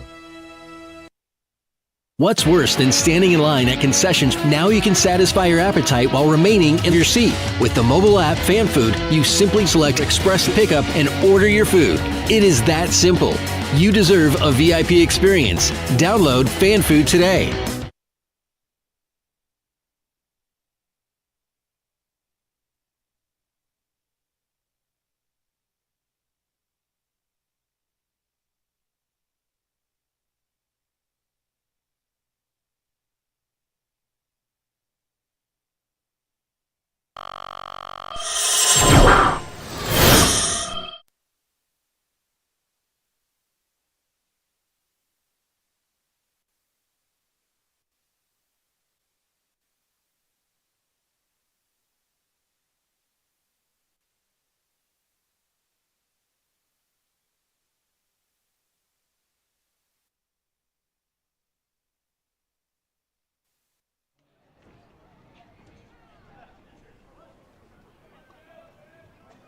Back for the bottom of the fourth inning as DeShriver remains on the mound. He'll pitch to Shane Simpson, who opens up with a line drive right back up the middle for the first hit of the game for the Pippins. Held hitless for the first three, but now the leadoff man on for the first time this afternoon, and it's Leighton Wagner who gets his second turn at the plate.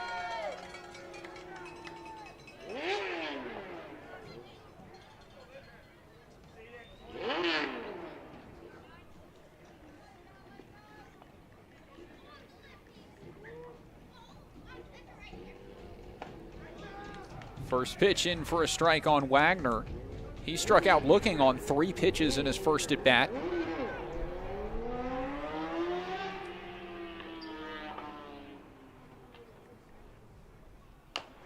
And a little dribbler back up off the mound. Pitcher falls down, recovers, and makes the throw to first to get 1.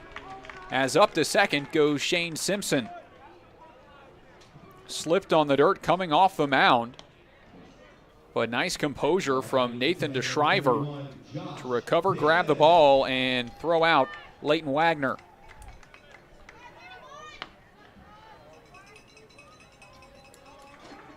So it's Josh Davis at the plate.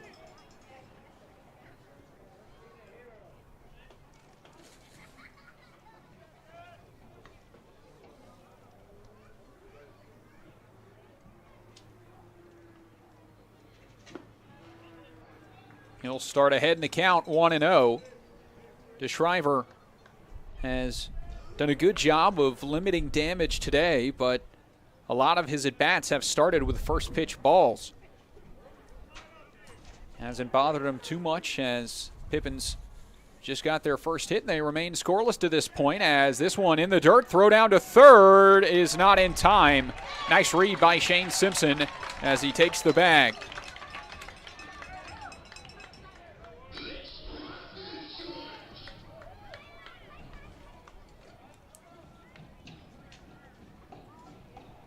So with 1 out, Pippins runner 90 feet from the plate. Josh Davis the chance to drive him in as Davis looks for his first RBI of the year.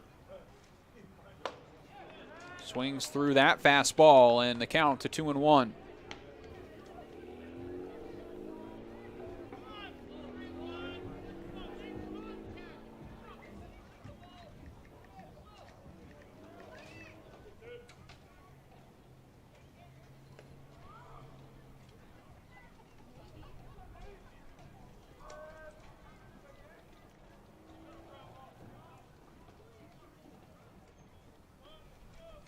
Long stare from DeShriver, and it results in him stepping off the mound and calling for Tyler Quinn to come and have a word. Davis remains ahead in the count, 2-1. The sophomore from Bothell, Washington. Had 19 RBIs in 31 games played with the Pippins last year. Trying to put his first on the board in the 2022 campaign.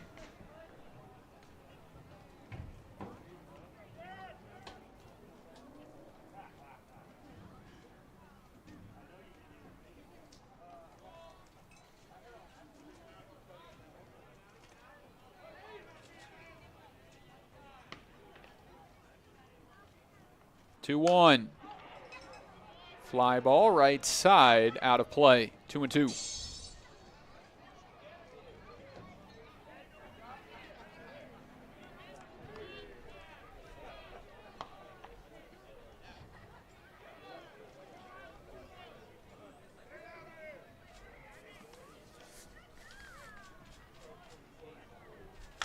This one swung on and shot foul. Good distance, but into the parking lot.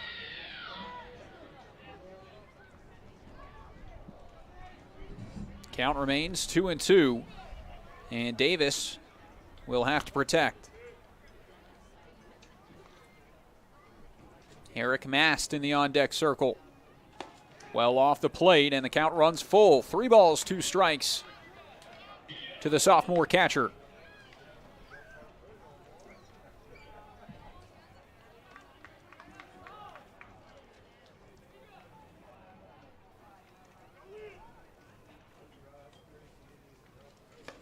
Swing and a miss and a big strikeout for DeShriver. Gets the second out. And now it is up to Eric Mast to bring home the run.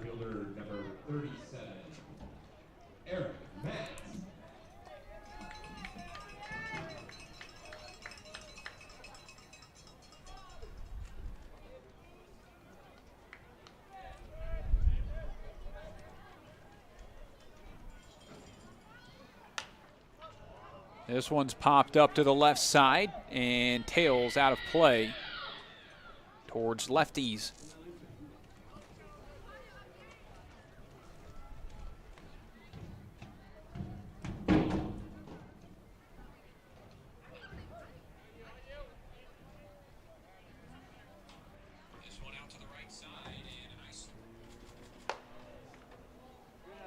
Misses for a ball as Eric Mast locks back in. He struck out looking as well in that second inning. Second at bat with the Pippins this year. Called a strike. 1-2.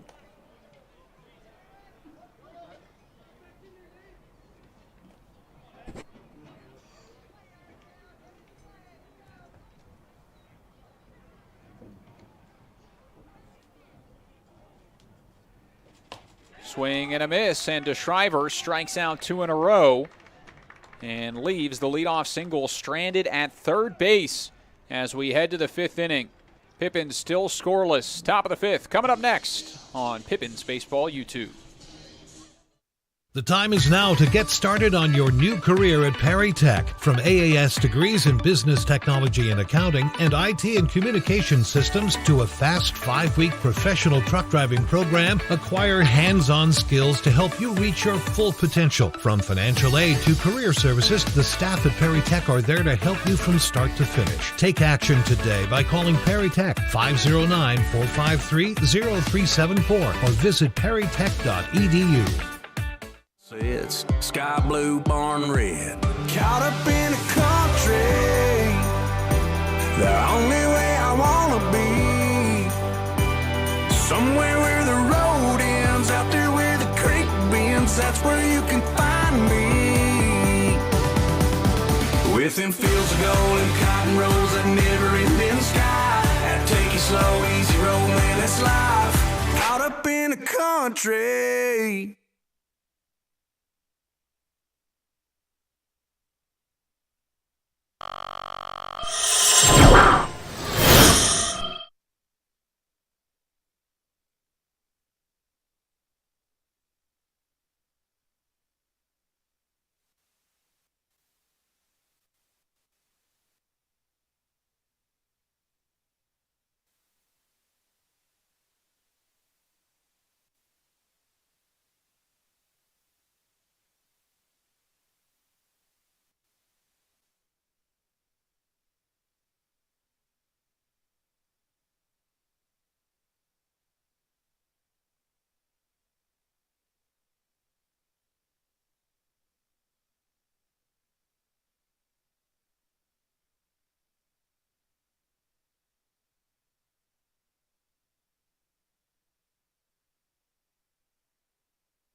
Top of the 5th inning starts now as a new arm into the game will pitch for the Pippins. It's Blake Leverton, the Yakima, Washington native, playing at Seattle University.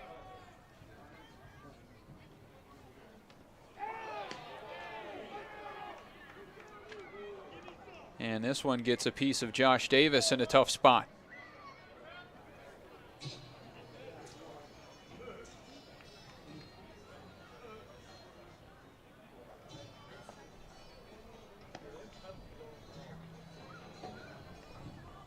Trainer accompanying Crushing Angel out.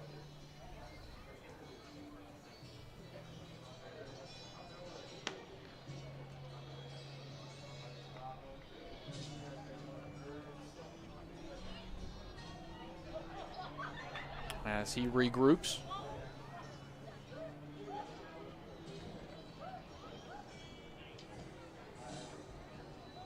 Caught the ricochet of that one off the batter's arm. And will take some water before returning here in this top of the 5th inning.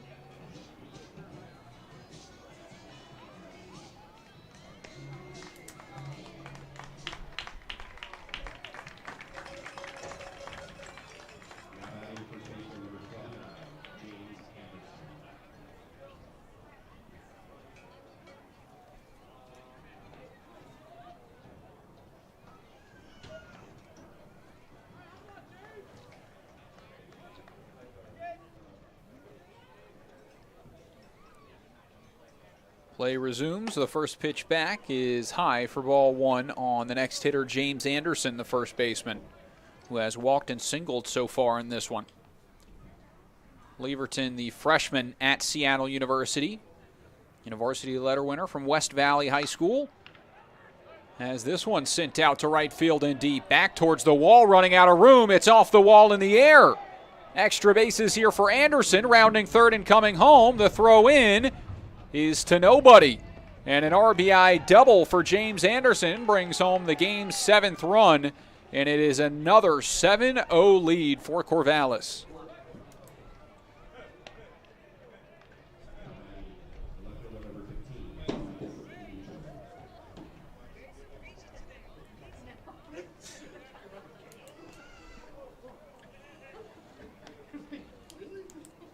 So a tough start entering the game for Leverton.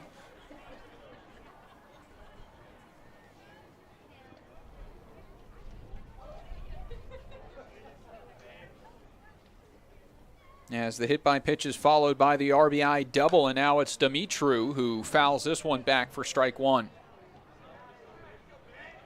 Out of high school at West Valley, Leverton was ranked by Perfect Game as the 36th best player from Washington and the state's 11th best right-hander. Won state Junior American Legion titles in 2016 and 17. As this one's rocketed out towards right, and in comes the right fielder, Owen McWilliam, to make the grab for the first out.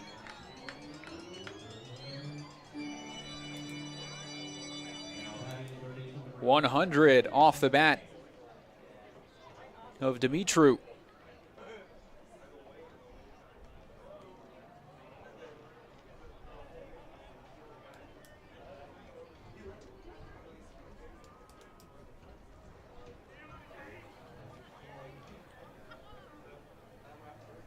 Leverton will face Sangalang now, the third baseman, who has walked and struck out. Dribbles this one in front of the plate. It is called foul.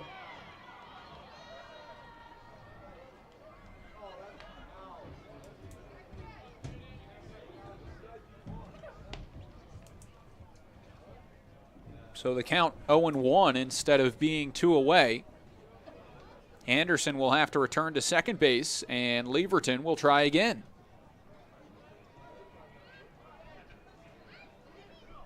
Tyler Quinn in the on-deck circle for Corvallis. 0-1. Up the middle, off the mound. Nice play coming over by Shipman. The throw to first in time. And a nice play for the second out. Spencer Shipman got a little bit of help there, as that one was destined for the center field grass if it did not ricochet off the mound.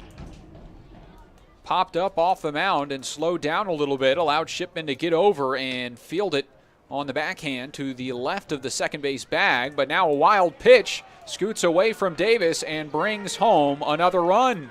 8-0 Corvallis here in the top of the 5th.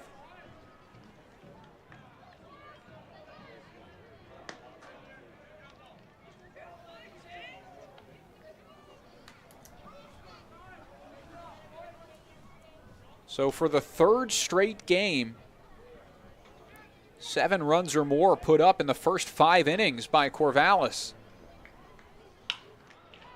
This one Jam shot into center field, and it's a 2-out single for Tyler Quinn.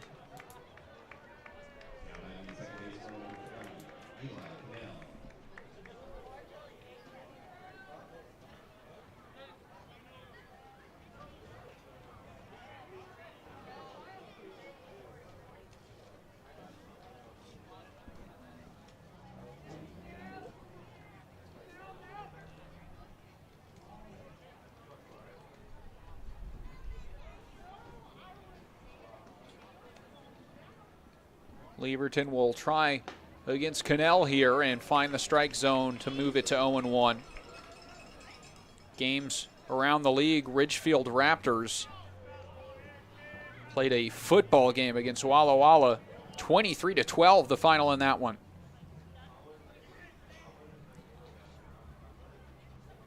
Oh, 0-1 home fouled back, 0-2. The Springfield Drifters took down the Cowlitz Black Bears 4-2 in 7 innings. But Cowlitz got the best of them in the second leg of the doubleheader. 8-7 the final in that one. Nanaimo and the Night Owls won game 1 of their doubleheader against Edmonton 9-4. And they are all square at 8 in the top of the 10th inning in game 2. 0-2 home from Leverton. Jam shot towards third. Charging in is McGuire. Throw on the run and in time, so the throw to third won't matter. But if it did, it was a bullet from Shane Simpson, and it sends us to the bottom of the 5th inning. 2 more across the plate here in the top half. It's 8-0 Corvallis when we come back. Never been easier at Bi-Mart. In-store or online, we're delivering more value than ever to our members. From direct mailed savings books, to digital savings guides, to everyone's favorite Lucky Number Tuesday. Plus, we're adding new ways to save with Bi-Mart's Buy It Online, Pick It Up in-store, new web-only items, and the ability to shop Cascade Farm and Outdoor and pick it up at your Bi-Mart store. More value, more products, more ways to save. Bi-Mart members save more time and money every day.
Eight, 9-1 in the order for the Pippins here in the bottom of the 5th, and a new arm into the game. It is Sean Wise that gets the nod. He will replace Nathan DeShriver, who pitched 4 solid innings.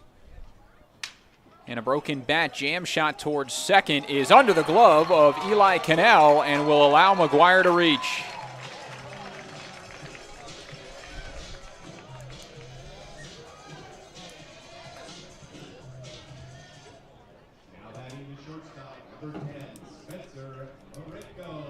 That is the first error for Corvallis in this game.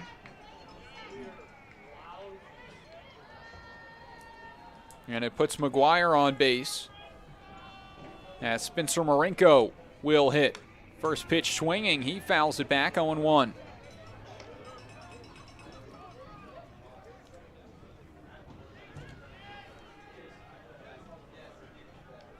Sean Wise out of George Fox University. As this one's popped up into left. Dimitru on the run and pulls it down for the first down.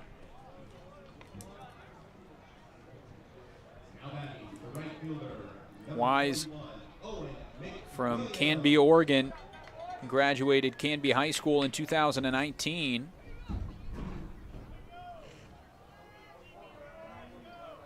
Appeared in 8 games in 2020 with George Fox.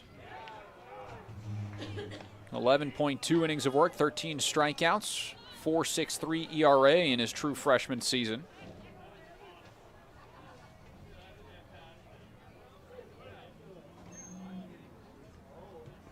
Now playing baseball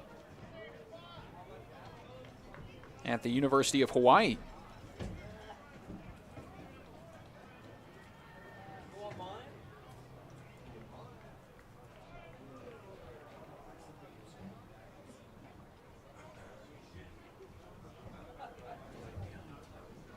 This one grounded to the left side, foul, 1-2.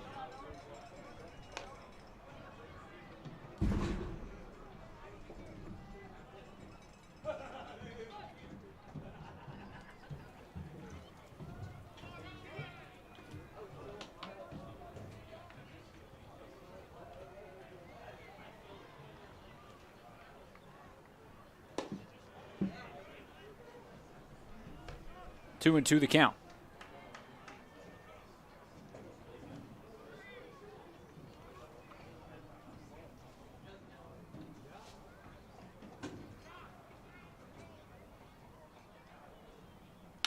This one up the middle, hot shot towards short, takes it himself, throw to first, double play.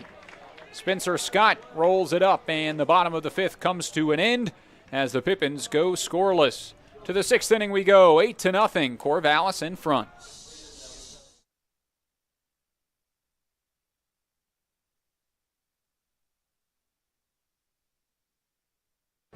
Be an energy efficiency hero. Install high-efficiency natural gas equipment, and you can be just like Cascade's most energy-efficient player of the game. Match his ERA of $710. Put some runs on the board by upgrading your furnace, improving your home's insulation, and switching to a condensing tankless water heater. Cascade's bench is deep with both residential and commercial incentives. Check them out at our website or give us a call and be an energy efficiency player of the game.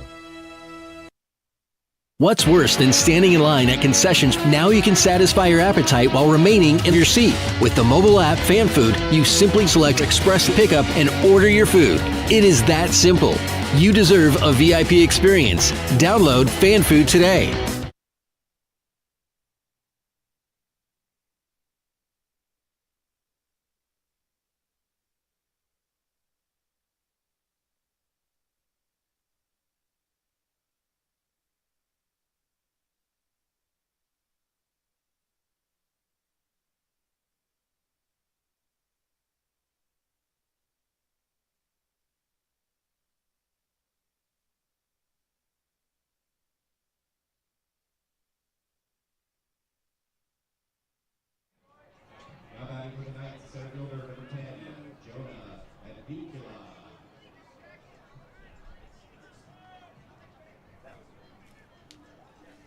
Top of the order here in the top of the 6th, Jonah Advincula, the center fielder, will hit once again. First pitch to him from Blake Leverton is in there for strike 1.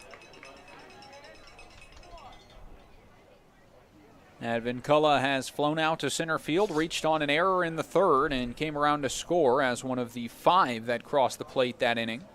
6 runs in that 3rd.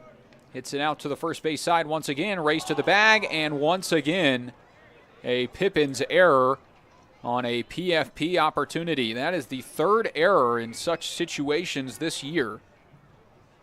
And this time it is Shane Simpson that can't find the glove of Blake Leverton covering the bag. And reaching safely is Advincula.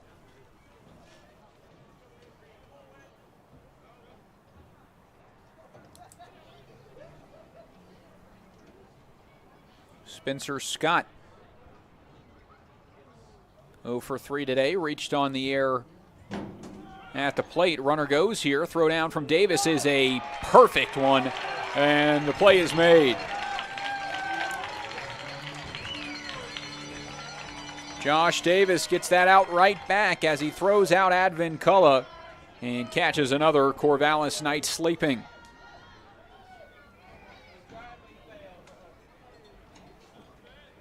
Pippins catchers now with 3 caught stealings, no 4 caught stealings over the course of the series. Diving play here by McGuire. The throw was made too, but it was called foul. Oh, that would have been a highlight had it stayed fair.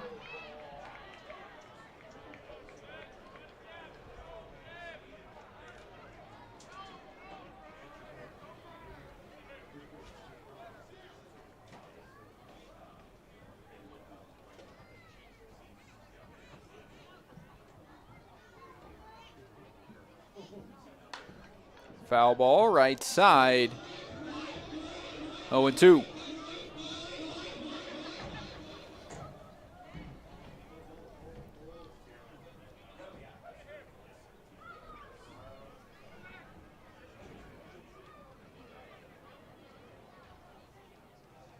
Breaking ball. Stays up according to Chris Castro, and it's a 1-ball, 2-strike count.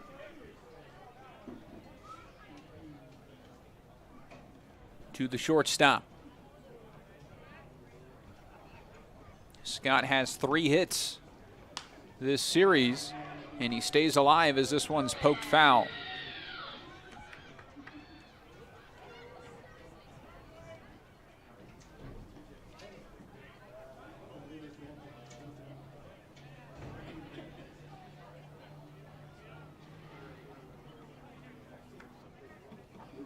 One and 2 the count, 1 out. Here's the pitch from Leverton. Up and in on the fastball and knocks down Scott to his knee as it moves to 2-2. The extra inning game between Nanaimo and Edmonton has concluded as the Night Owls walked it off and win both legs of their doubleheader. And now this one runs in and hits Spencer Scott.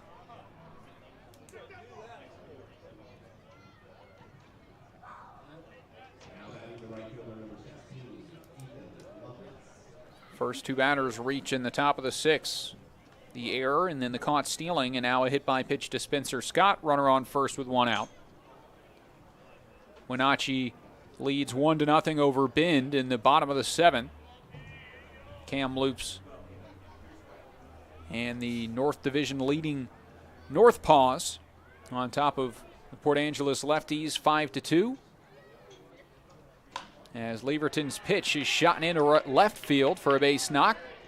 Thinking about third is Spencer Scott, but he holds up, and it is a single for the right fielder. Loveless, his 2nd hit of the game, and now his 5th of the series. That leads all players on both sides. Loveless with 4 RBIs and 3 runs through the 3 games.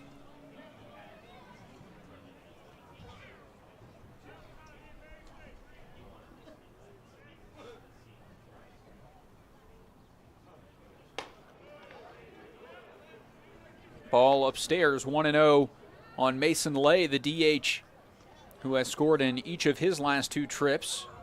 2 RBI double and a run in the 3rd, and then a hit by pitch, which he came around to score in the 5th. 1-1. Kelowna and the Falcons lead the Victoria Harbor Cats 8-1. And the Pickles and Bells game was postponed due to rain. Breaking ball popped up right side, foul territory, and out of play. 1-2.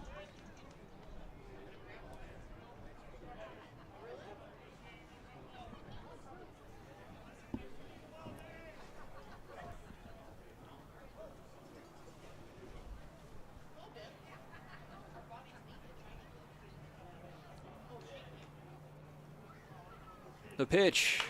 Ground ball, left side, chance at 2. Throw to second is high and into right field. Runner rounds third and comes home to score. And now they call a double play due to interference. So no run will cross. A double play and the Pippins will run off the field. McGuire fielded that one, and while he was trying to make the throw, may have initiated contact with the base runner. It's a double play, and it will end the top of the 6th for now.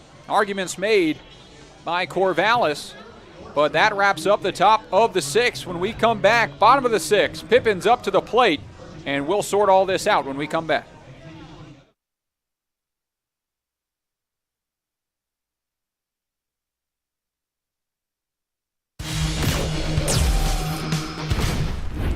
Who knew it was so difficult to find the right bank? I know. It's so confusing. And checking out your banking options? Oh, sounds overwhelming. The cloud of uncertainty! Enough! With Banner Bank, it's easy to manage your finances, and help is here when you need it. Be gone, Cloud! Oh! Wait! Ah! Built for action, built for banking. Banner Bank. If we win the lottery, we'd remodel our home. We'd start with the kitchen.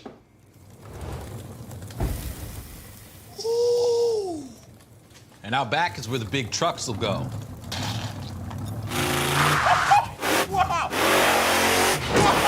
Ben, you don't even live here anymore? Hey, don't forget about Grandma. Okay, family meeting. Come on. Welcome to the ice dome.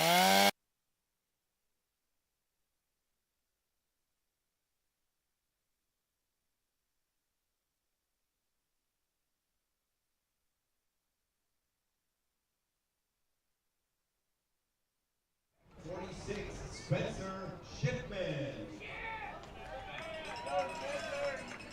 2, 3, 4 in the order for the Pippins, who only have 1 hit here in the bottom of the 6th inning. Shipman trying to change that. Grounds out to the third baseman, and the throw is made, out number 1.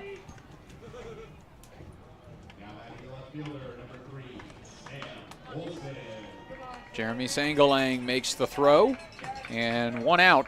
It's Sam Olson to hit.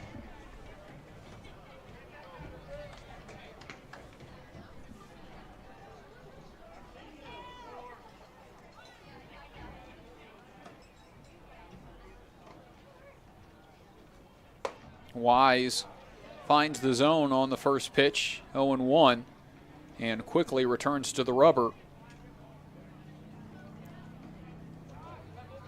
As Olson awaits the next. Jam shot up the middle, and the shortstop is Spencer Scott to come over and make the play. 2 outs. And 2 outs on 3 pitches at that. Efficient for the man on the mound. And it is Shane Simpson, who is the owner of the lone Pippins hit to this point.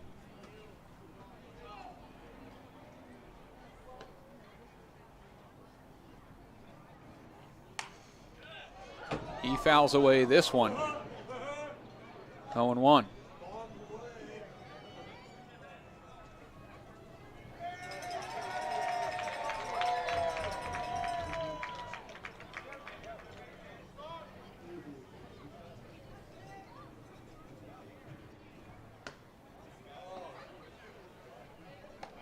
Fastball low and in, evens the count at 1 on the left-handed hitting outfielder.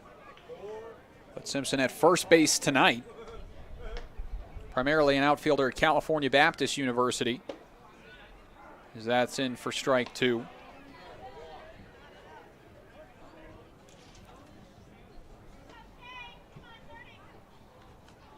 Two errors for Simpson tonight, trying to make up for it at the plate. Here's a 1-2 from Wise.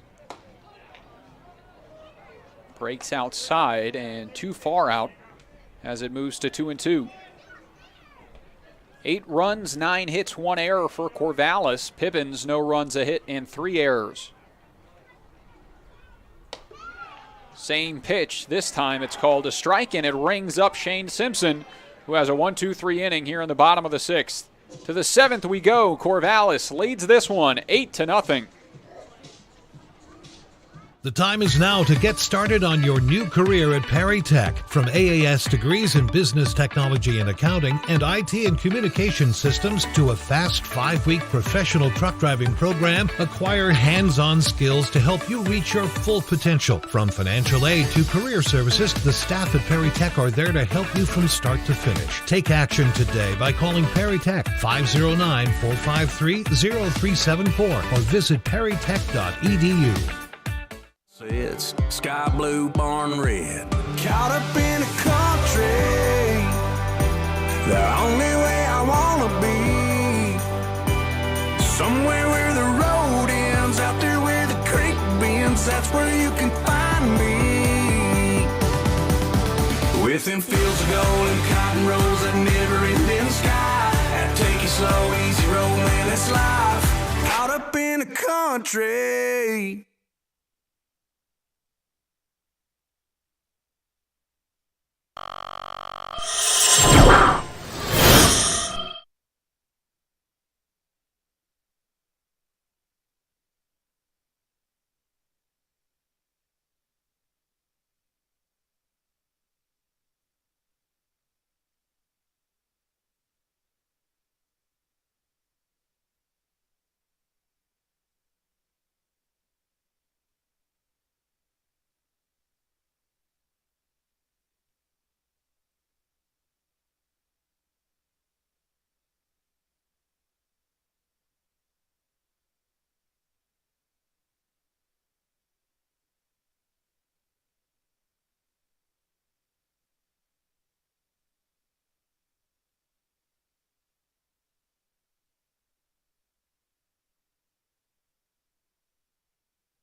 Welcome back to Pippins Baseball on YouTube and Mixlr. Zach McKinstry here to bring you this finale of the opening weekend series between your Yakima Valley Pippins and the Corvallis Knights. And a new arm into the game for the Pippins here in the top of the 7th. It's Isaac Yeager. And will take the mound.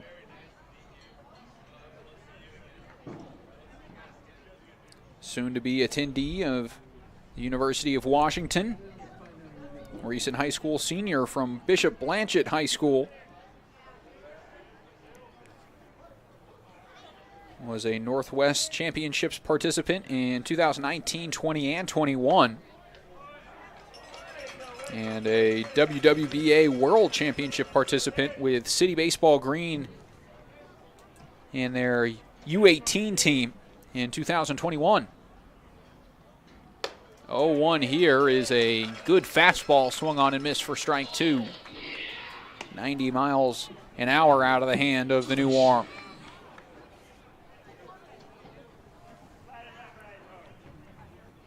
Oh, 2. Oh, up and in, and it hits him. Got a piece.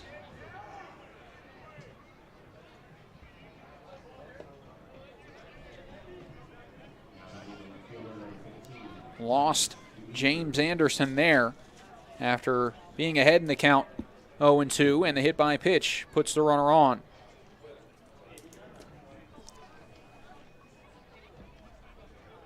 Titus Dimitru will hit now as more Corvallis arms warm up.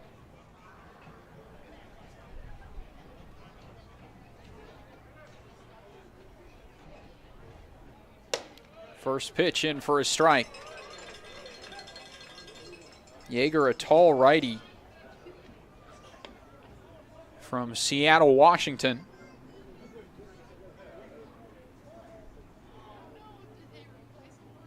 As time is called before the 0-1 can be delivered to Dimitru, the left fielder. Still hitless on the season. Is now 0 for 10 Had a double play in the second, a line out earlier in the game, and a chance at another as a 4-6-3. The Pippins turn it. Second double play hit into for Titus Dimitru, and Isaac Yeager bails himself out of the hit by pitch with the double play. 2 outs now in the top of the 7th.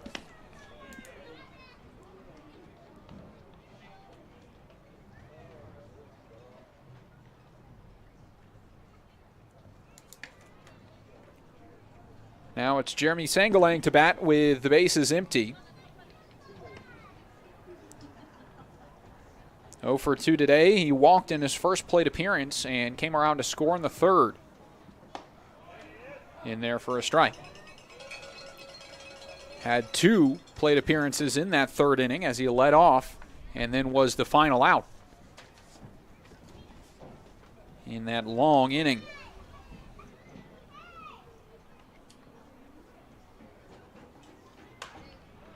Fouls this one away. 1-2.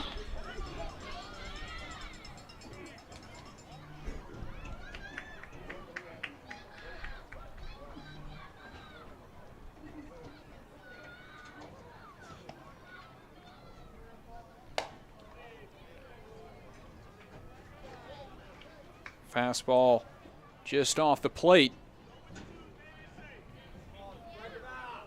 So it's even at 2. Swing and a miss and a strikeout for Isaac Yeager. And a strong start in his debut. It's time to stretch. To the bottom of the 7th we go. 8-0. Corvallis leads.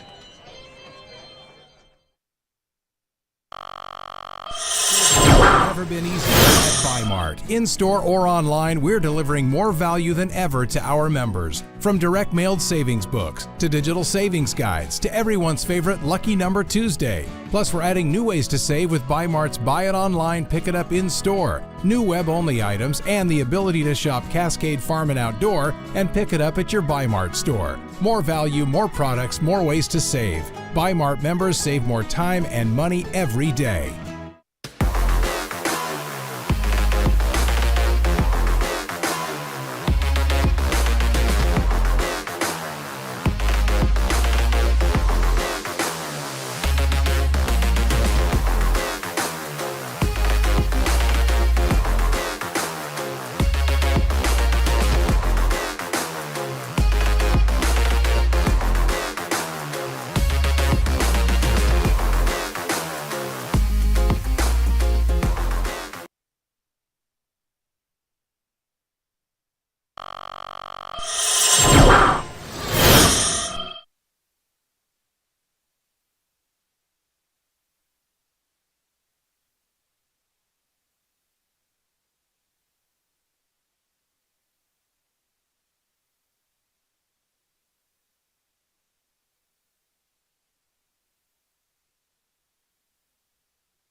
Welcome back. Other side of the 7th inning stretch.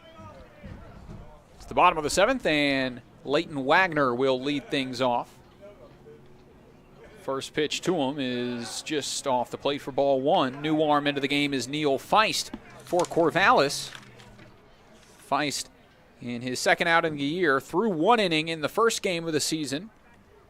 And in that 1 inning, he struck out 4 batters. Had a strikeout with 2 outs that was a wild pitch, allowed the runner to reach, and then struck out the next as well.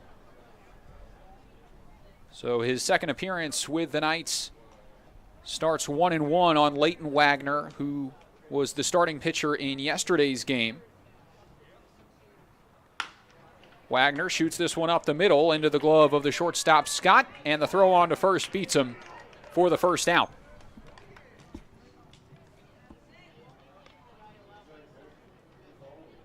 One away now in the bottom of the 7th as Wagner is retired.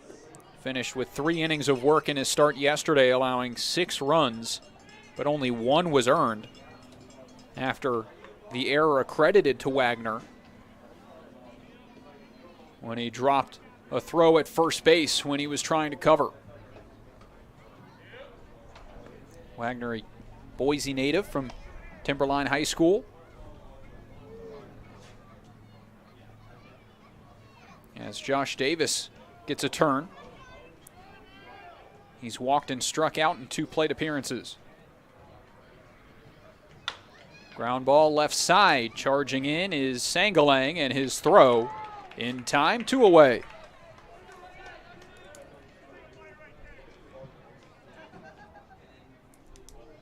So since Shane Simpson's leadoff single in the bottom of the 4th inning, only 1 batter has reached, and it was McGuire on the error by the second baseman, Eli Cannell.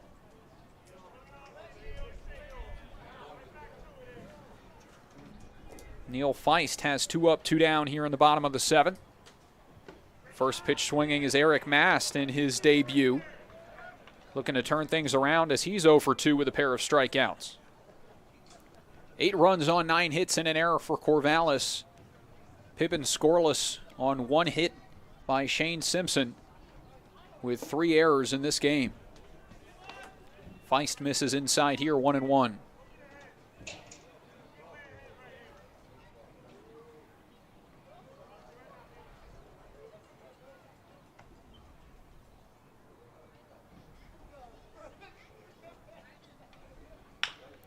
Ground ball right side. The flip to first base in time, and it ends the bottom of the 7th. 3 up, 3 down for the second straight inning. And Neil Feist, a solid start to his afternoon as he comes into the game and shuts down the Pippins bats. To the 8th inning we go. 8-0, Corvallis leads.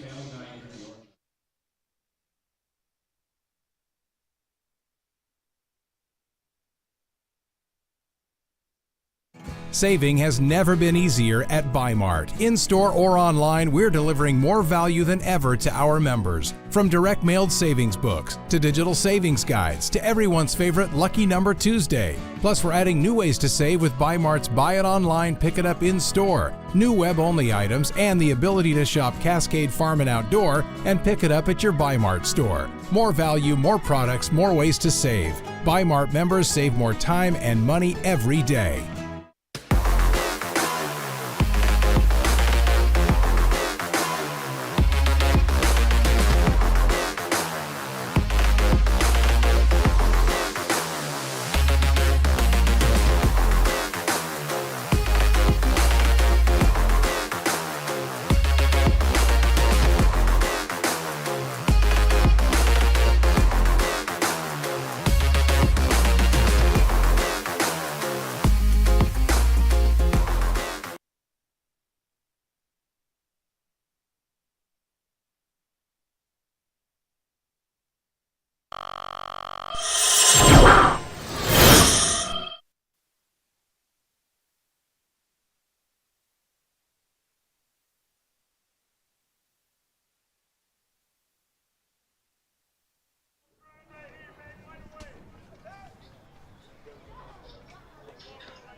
Getting started here in the top of the 8th inning as Isaac Yeager returns to the mound. His first pitch is a slider in there for strike 1.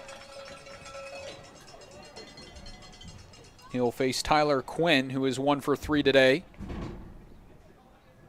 He has 3 hits in 2 total games and 6 at-bats for Corvallis, and time is called before Yeager comes home.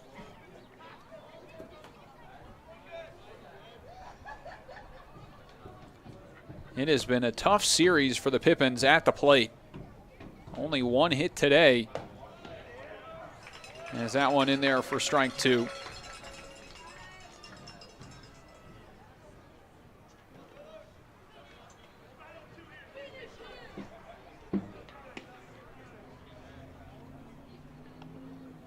(0-2).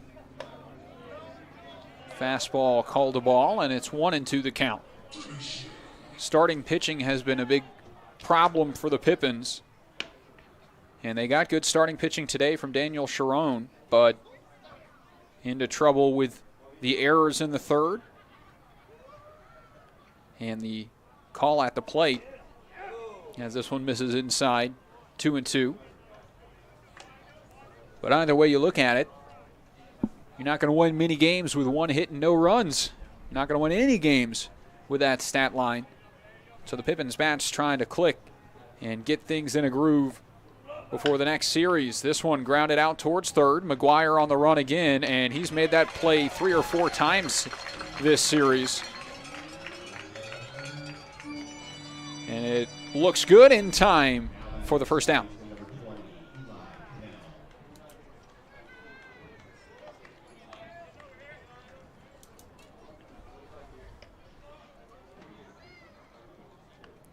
So 1 out, nobody on for the 9-hole hitter Eli Cannell, the second baseman.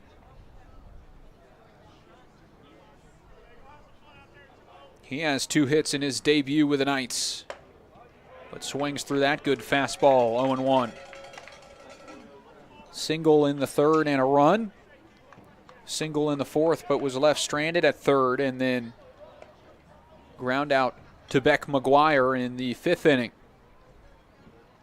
0-1. In there, strike 2.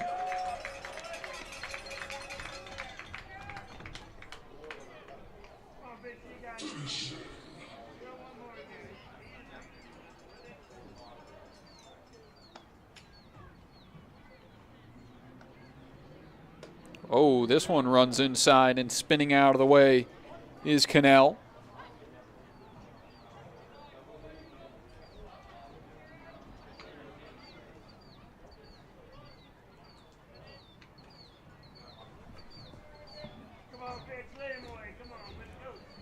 Sun starting to set as the lights turn on here in the 8th. 1-2 off the plate. 2-2 the count.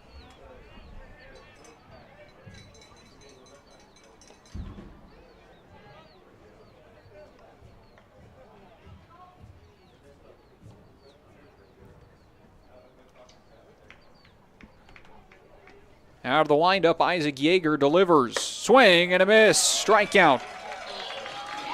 Yeager has his second K and 2 away here in the top of the 8th.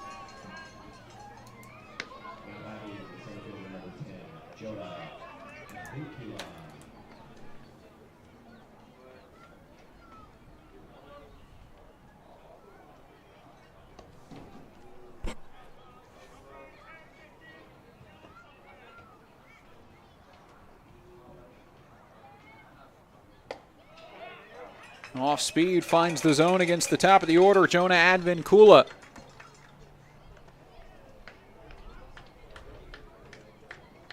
In 4 at-bats tonight, he's hit 3 balls to the right side, 2 errors by Shane Simpson, and then a single. The one he hit up the middle was a fly out to center field, and Eric Mast was also caught stealing in the 6th inning by Josh Davis behind the plate. 1-1, dips too low. And Yeager returns to the rubber to try again.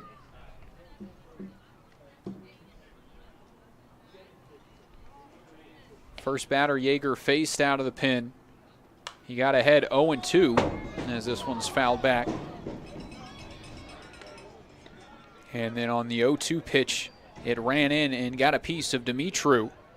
Since then, a double play, a strikeout, ground out, strikeout, and a 2-2 count on Advincula here.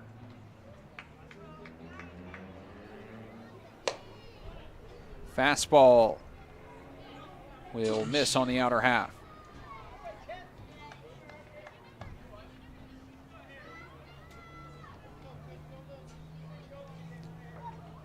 3-2 the count here in the top of the 8th inning. Yeager. Ground ball up the middle. Over is Marinko and under the glove. It's an error. That is number 4 by the Pippins. And number 8 in the 3-game series.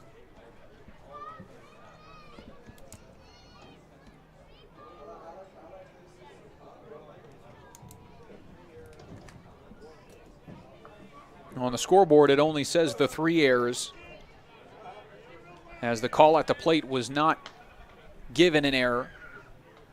I'm sure that'll probably change. But outside of the one at the plate,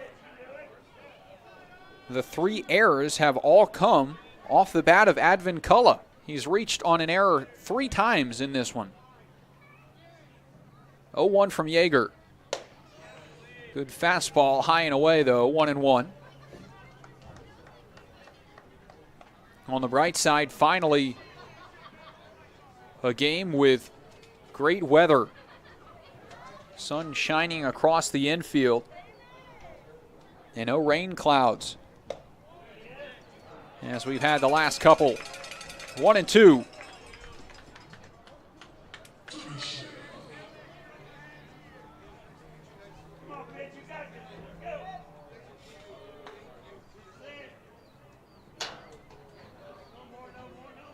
Yeager delivers.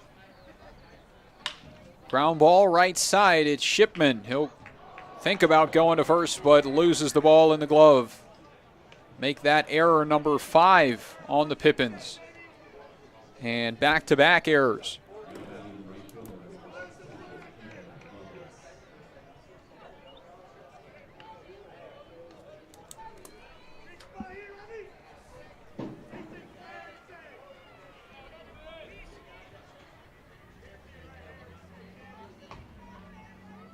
Two outs. Yeager searching for the final one in the top of the 8th. Starts behind on the 3-hole hitting Ethan Lovelace, who's 2 for 4 today and has been the top hitter in the series so far by either side. 4 RBIs, 3 runs for him.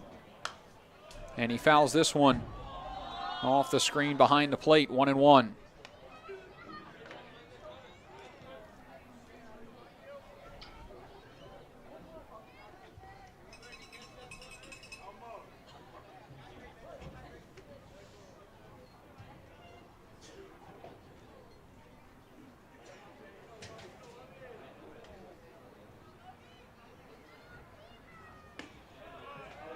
Strike 2.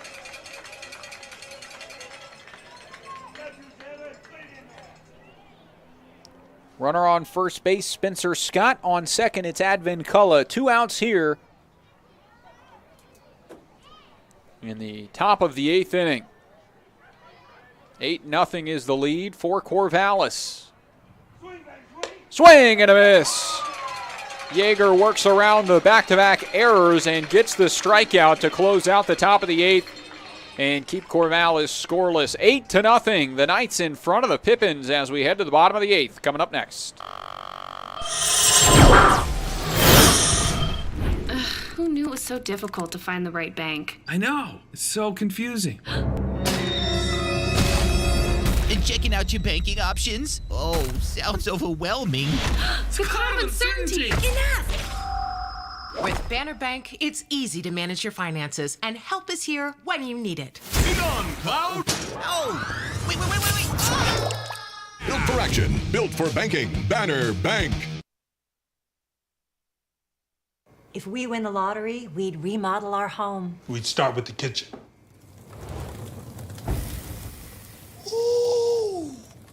And out back is where the big trucks will go.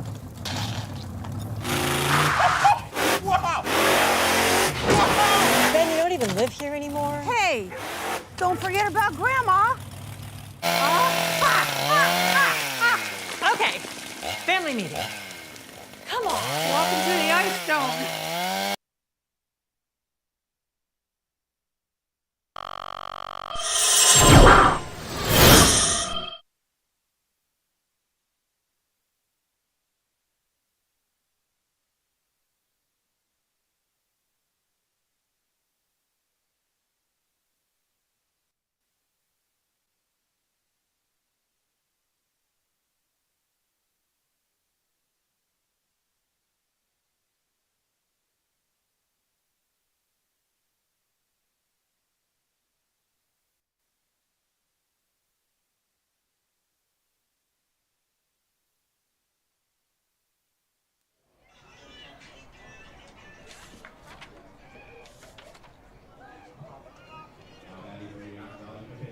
Bottom of the 8th inning as the Pippins come to the plate once again, and they have been held scoreless all game long. 8-0, Corvallis in front, and only one hit for Yakima Valley. First pitch from the new arm into the game for Corvallis is a strike. Will Clark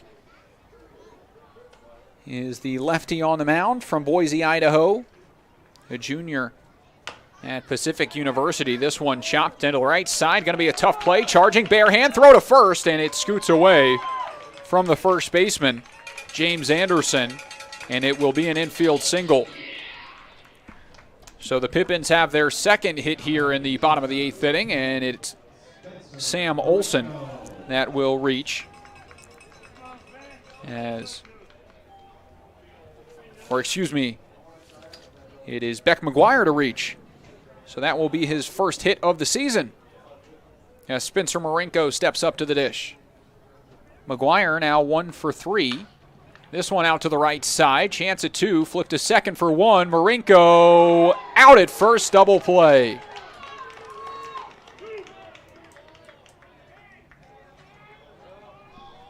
The infield single goes for naught as Cannell and Scott turn it in the middle. And a 4-6-3 double play. 2 outs in the bottom of the 8th inning for Owen McWilliam.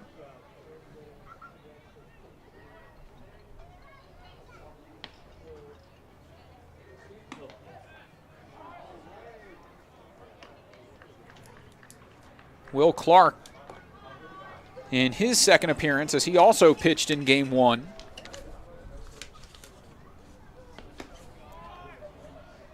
Before Neil Feist, he pitched in the 8th inning, allowed only 1 hit, 1 walk, and struck out 2.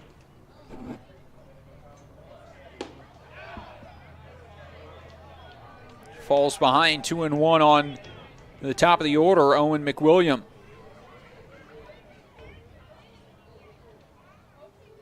The right fielder grounding into a double play in his last at bat.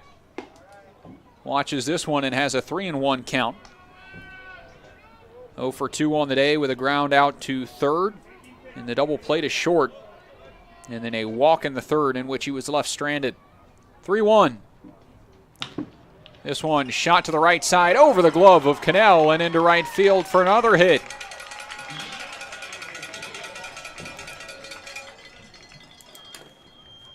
First of the game for McWilliam and his third as a Pippin. Extends the inning to Spencer Shipman, the second baseman, 0 for 3 on the day.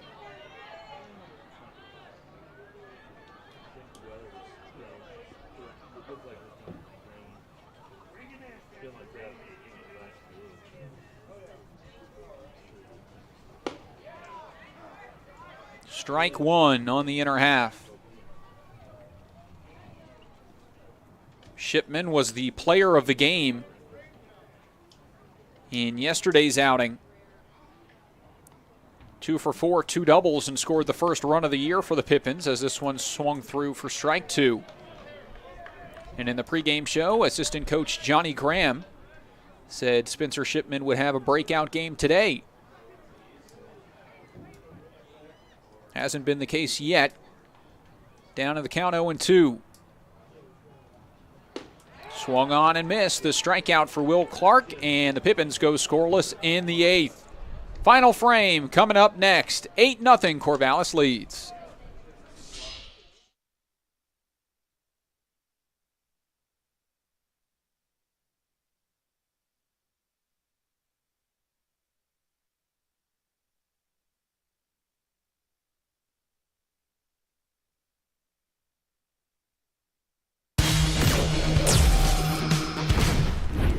Who knew it was so difficult to find the right bank? I know. It's so confusing. Checking out your banking options? Oh, sounds overwhelming. The cloud of uncertainty! Enough! With Banner Bank, it's easy to manage your finances, and help is here when you need it. Be gone, Cloud! Oh, wait. Built for action, built for banking. Banner Bank. If we win the lottery, we'd remodel our home. We'd start with the kitchen.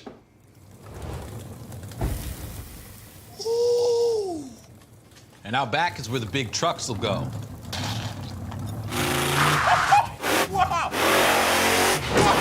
Ben, you don't even live here anymore? Hey, don't forget about Grandma.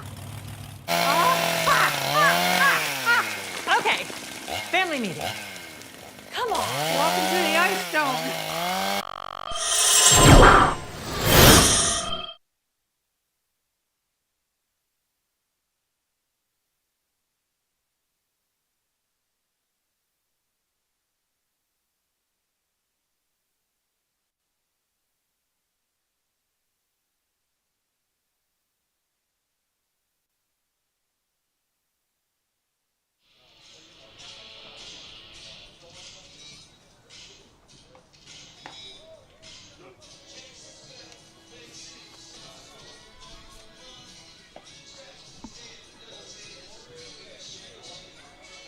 Top of the 9th inning, another new arm into the game. It's Gavin Matson. That is the new pitcher. He will face the 4, 5, 6 in the order for Corvallis, starting with Mason Lay.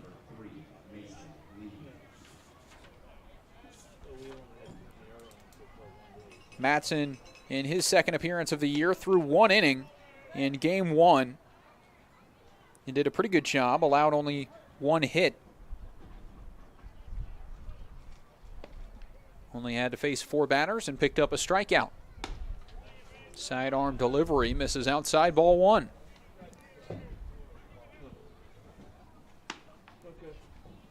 Out of Kennewick, Washington, and Kennewick High School. Playing at Yakima Valley College, a utility player there, as that one's in for a strike. 1-1 the count on Lay.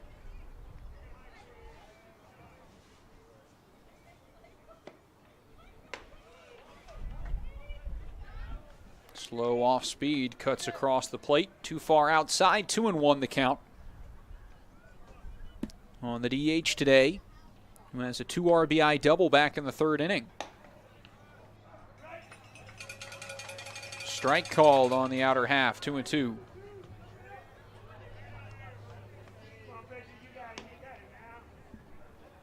Two RBIs, 2 runs for Mason Lay in this game.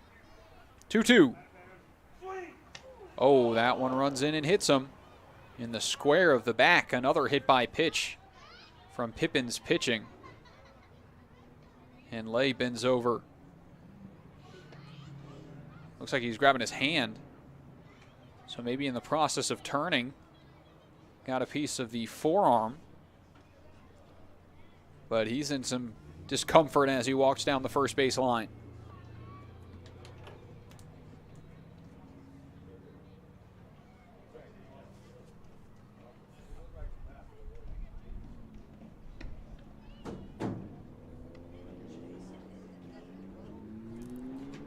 That is the 4th hit by pitch of the game from Pippins pitchers.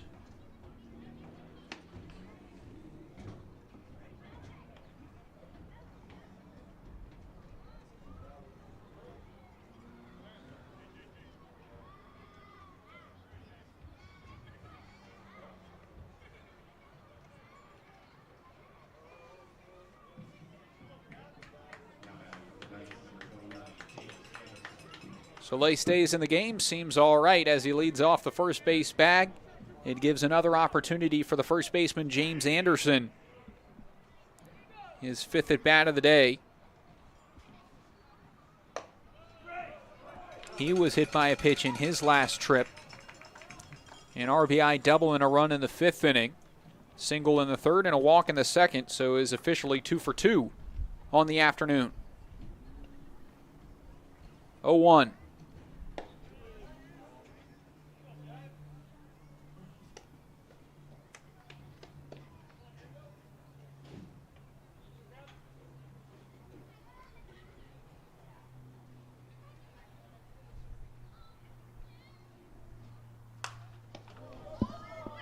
This one is hit nearly backwards.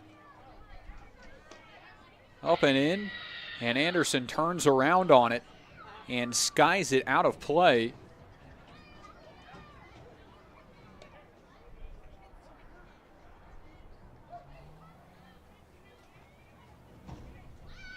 The count 1-2. Nice breaking ball from Matson, and it gets the swing and a miss, a strikeout for the first out of the top of the ninth.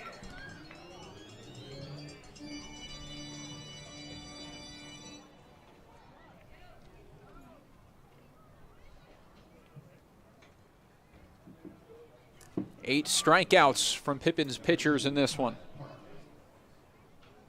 And a pinch hitter in with one away in the top of the ninth. Titus Dimitru will head to the dugout. And replacing him is Kyle Parkman.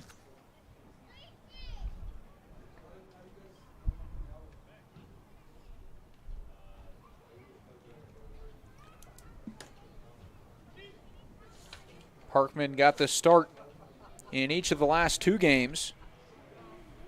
1 for 4 with a pair of strikeouts, a walk and a run in game 1.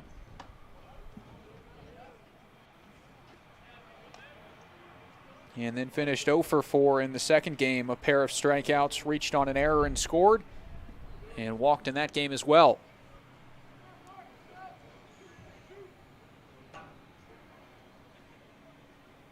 One-0. Off the plate, 2-0.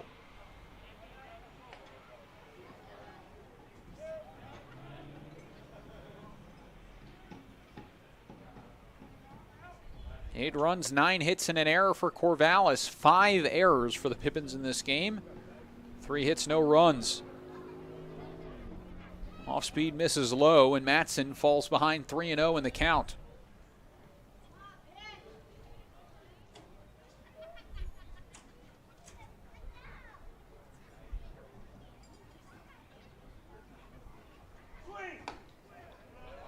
Strike one. Despite the encouragement from the fans, Parkman lays off and watches the strike as he goes into a hitter's count, 3-1.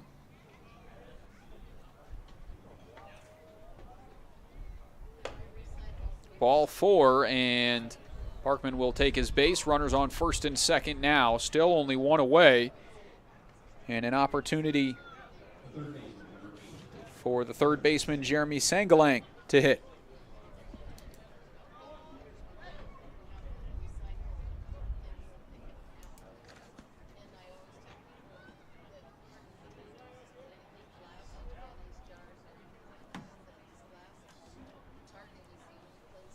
He's 0 for 3 today with 2 strikeouts and starts behind 0-1 here.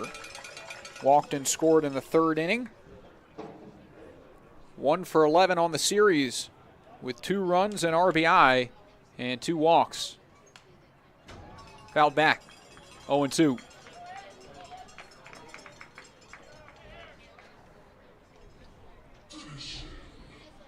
Righty-righty matchup. Wouldn't be surprised to see Matson cut something off the plate, try and get the chase.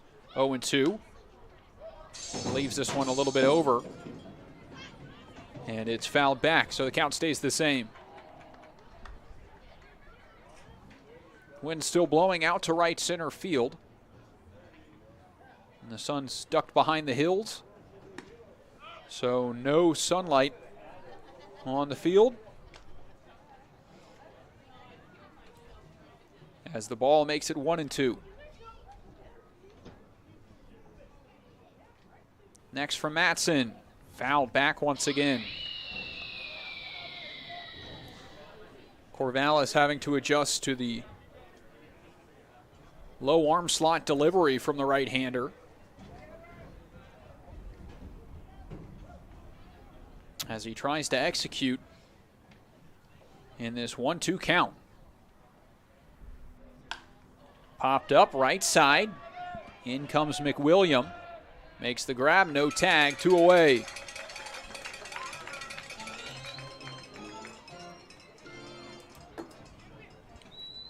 Hit by pitch open the inning, a strikeout, then a walk, and now the fly out. Make it 2 away, 2 on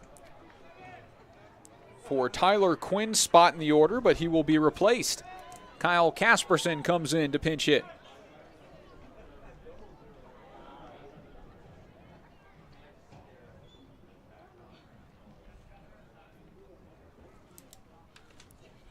Casperson came in to pinch hit for Quinn in game 1 and then started in game 2 as that one's in for a strike.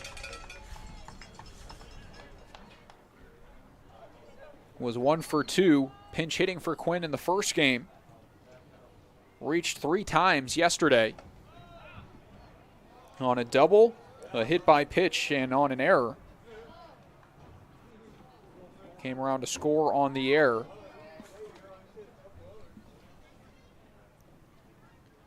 One fastball off the plate, 2-1 the count.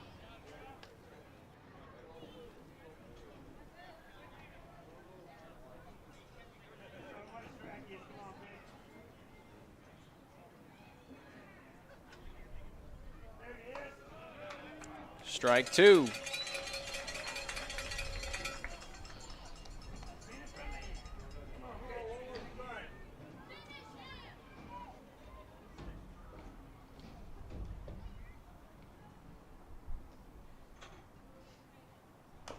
Foul ball, and Casperson stays alive.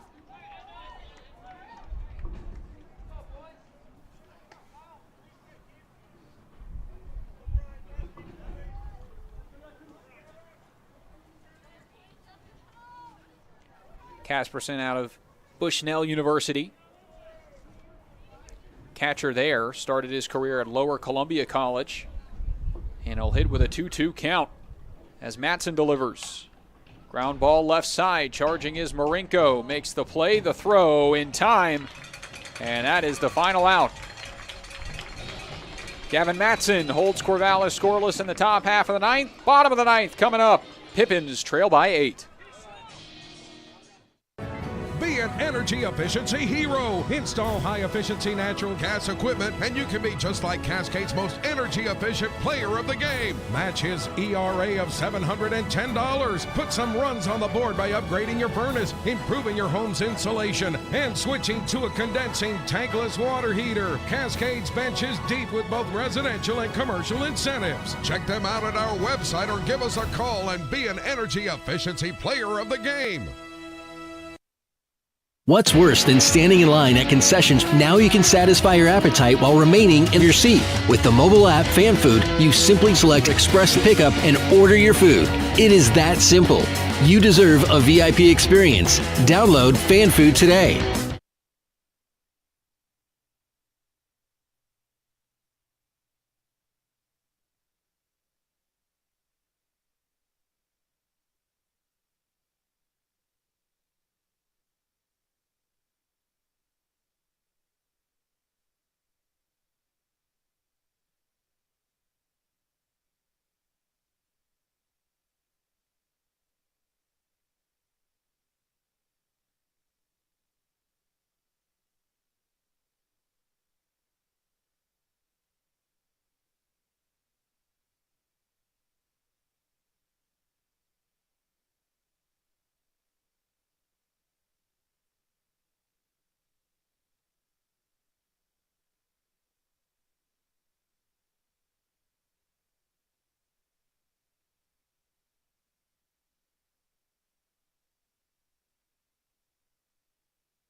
First baseman, number 30, Shane Simpson. It's Sam Olson to lead things off here in the bottom of the 9th inning. Pippins trail 8-0. As a new arm into the game for Corvallis, it's Joey Gartrell out of the University of Portland. Right-handed pitcher from Canby, Oregon. Gets a check swing here and laying off as Olson to even the count at 1-1. Olson is 0 for 2 with a walk today. As the 1-1 home cuts into the zone and make it 1-2. Low 90s fastball and 78 on that breaking ball to make it 1-2. And here's the next. Late defensive swing, and it gets a piece to stay alive. Olsen is 1 for 10 in this opening weekend series.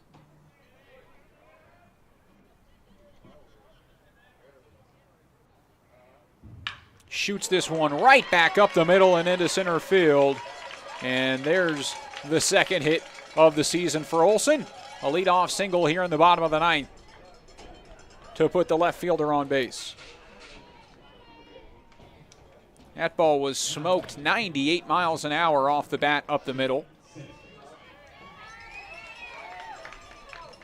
On a 91 mile an hour fastball from Gartrell.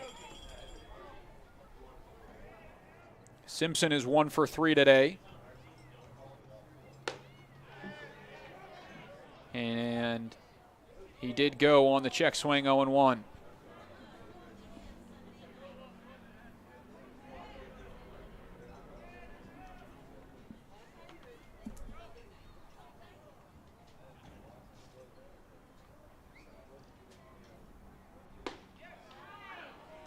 Oh, and 2.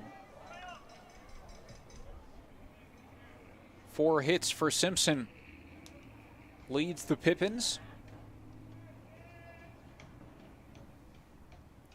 An RBI and a double for him as well. 0-2. Foul ball.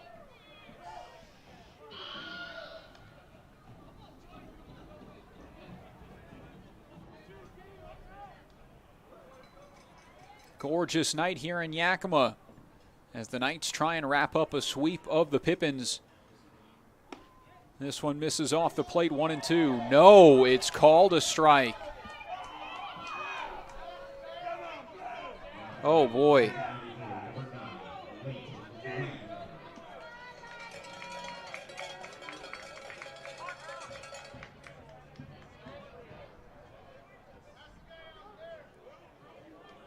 Tough break for Shane Simpson, who goes down on strikes. As that one is in for strike 1 on Leighton Wagner.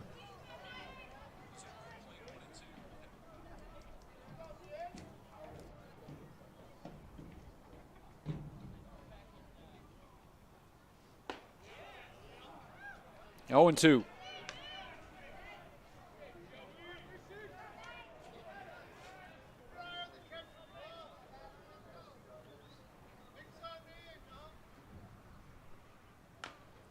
Wagner fouls this one away to stay alive. The DH 0 for 3 today in his hitting debut.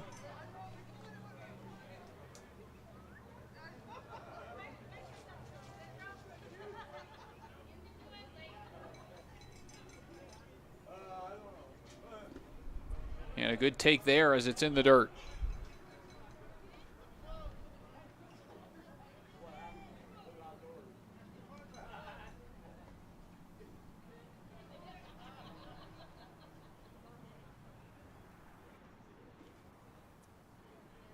Ball and 2 strikes. Spun off the end of the bat, foul up the first base line.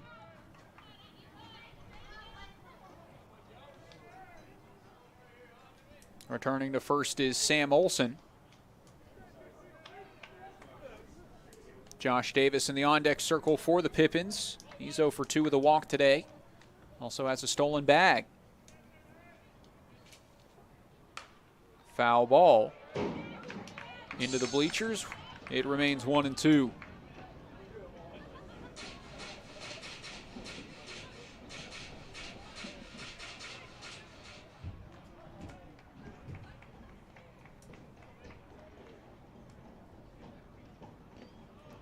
Nice take by Wagner once again.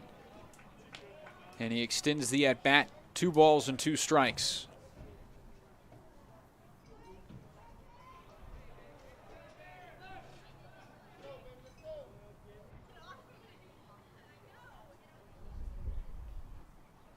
This one up the middle, off the glove of the pitcher. Barehanded throw to second, picked in the dirt. Throw to first. Still almost in time, but Wagner ends up eating it.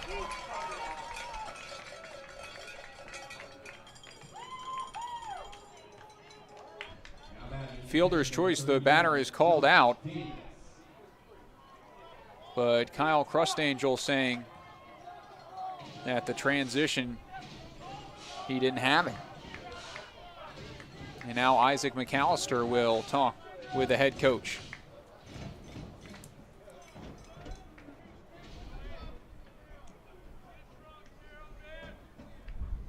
That was a good job by the pitcher, Joey Gartrell. The comebacker just to pop it up like a volleyball set in the air and then barehanded out of the air. The throw to the shortstop, Spencer Scott, was in the dirt, and Scott picked it.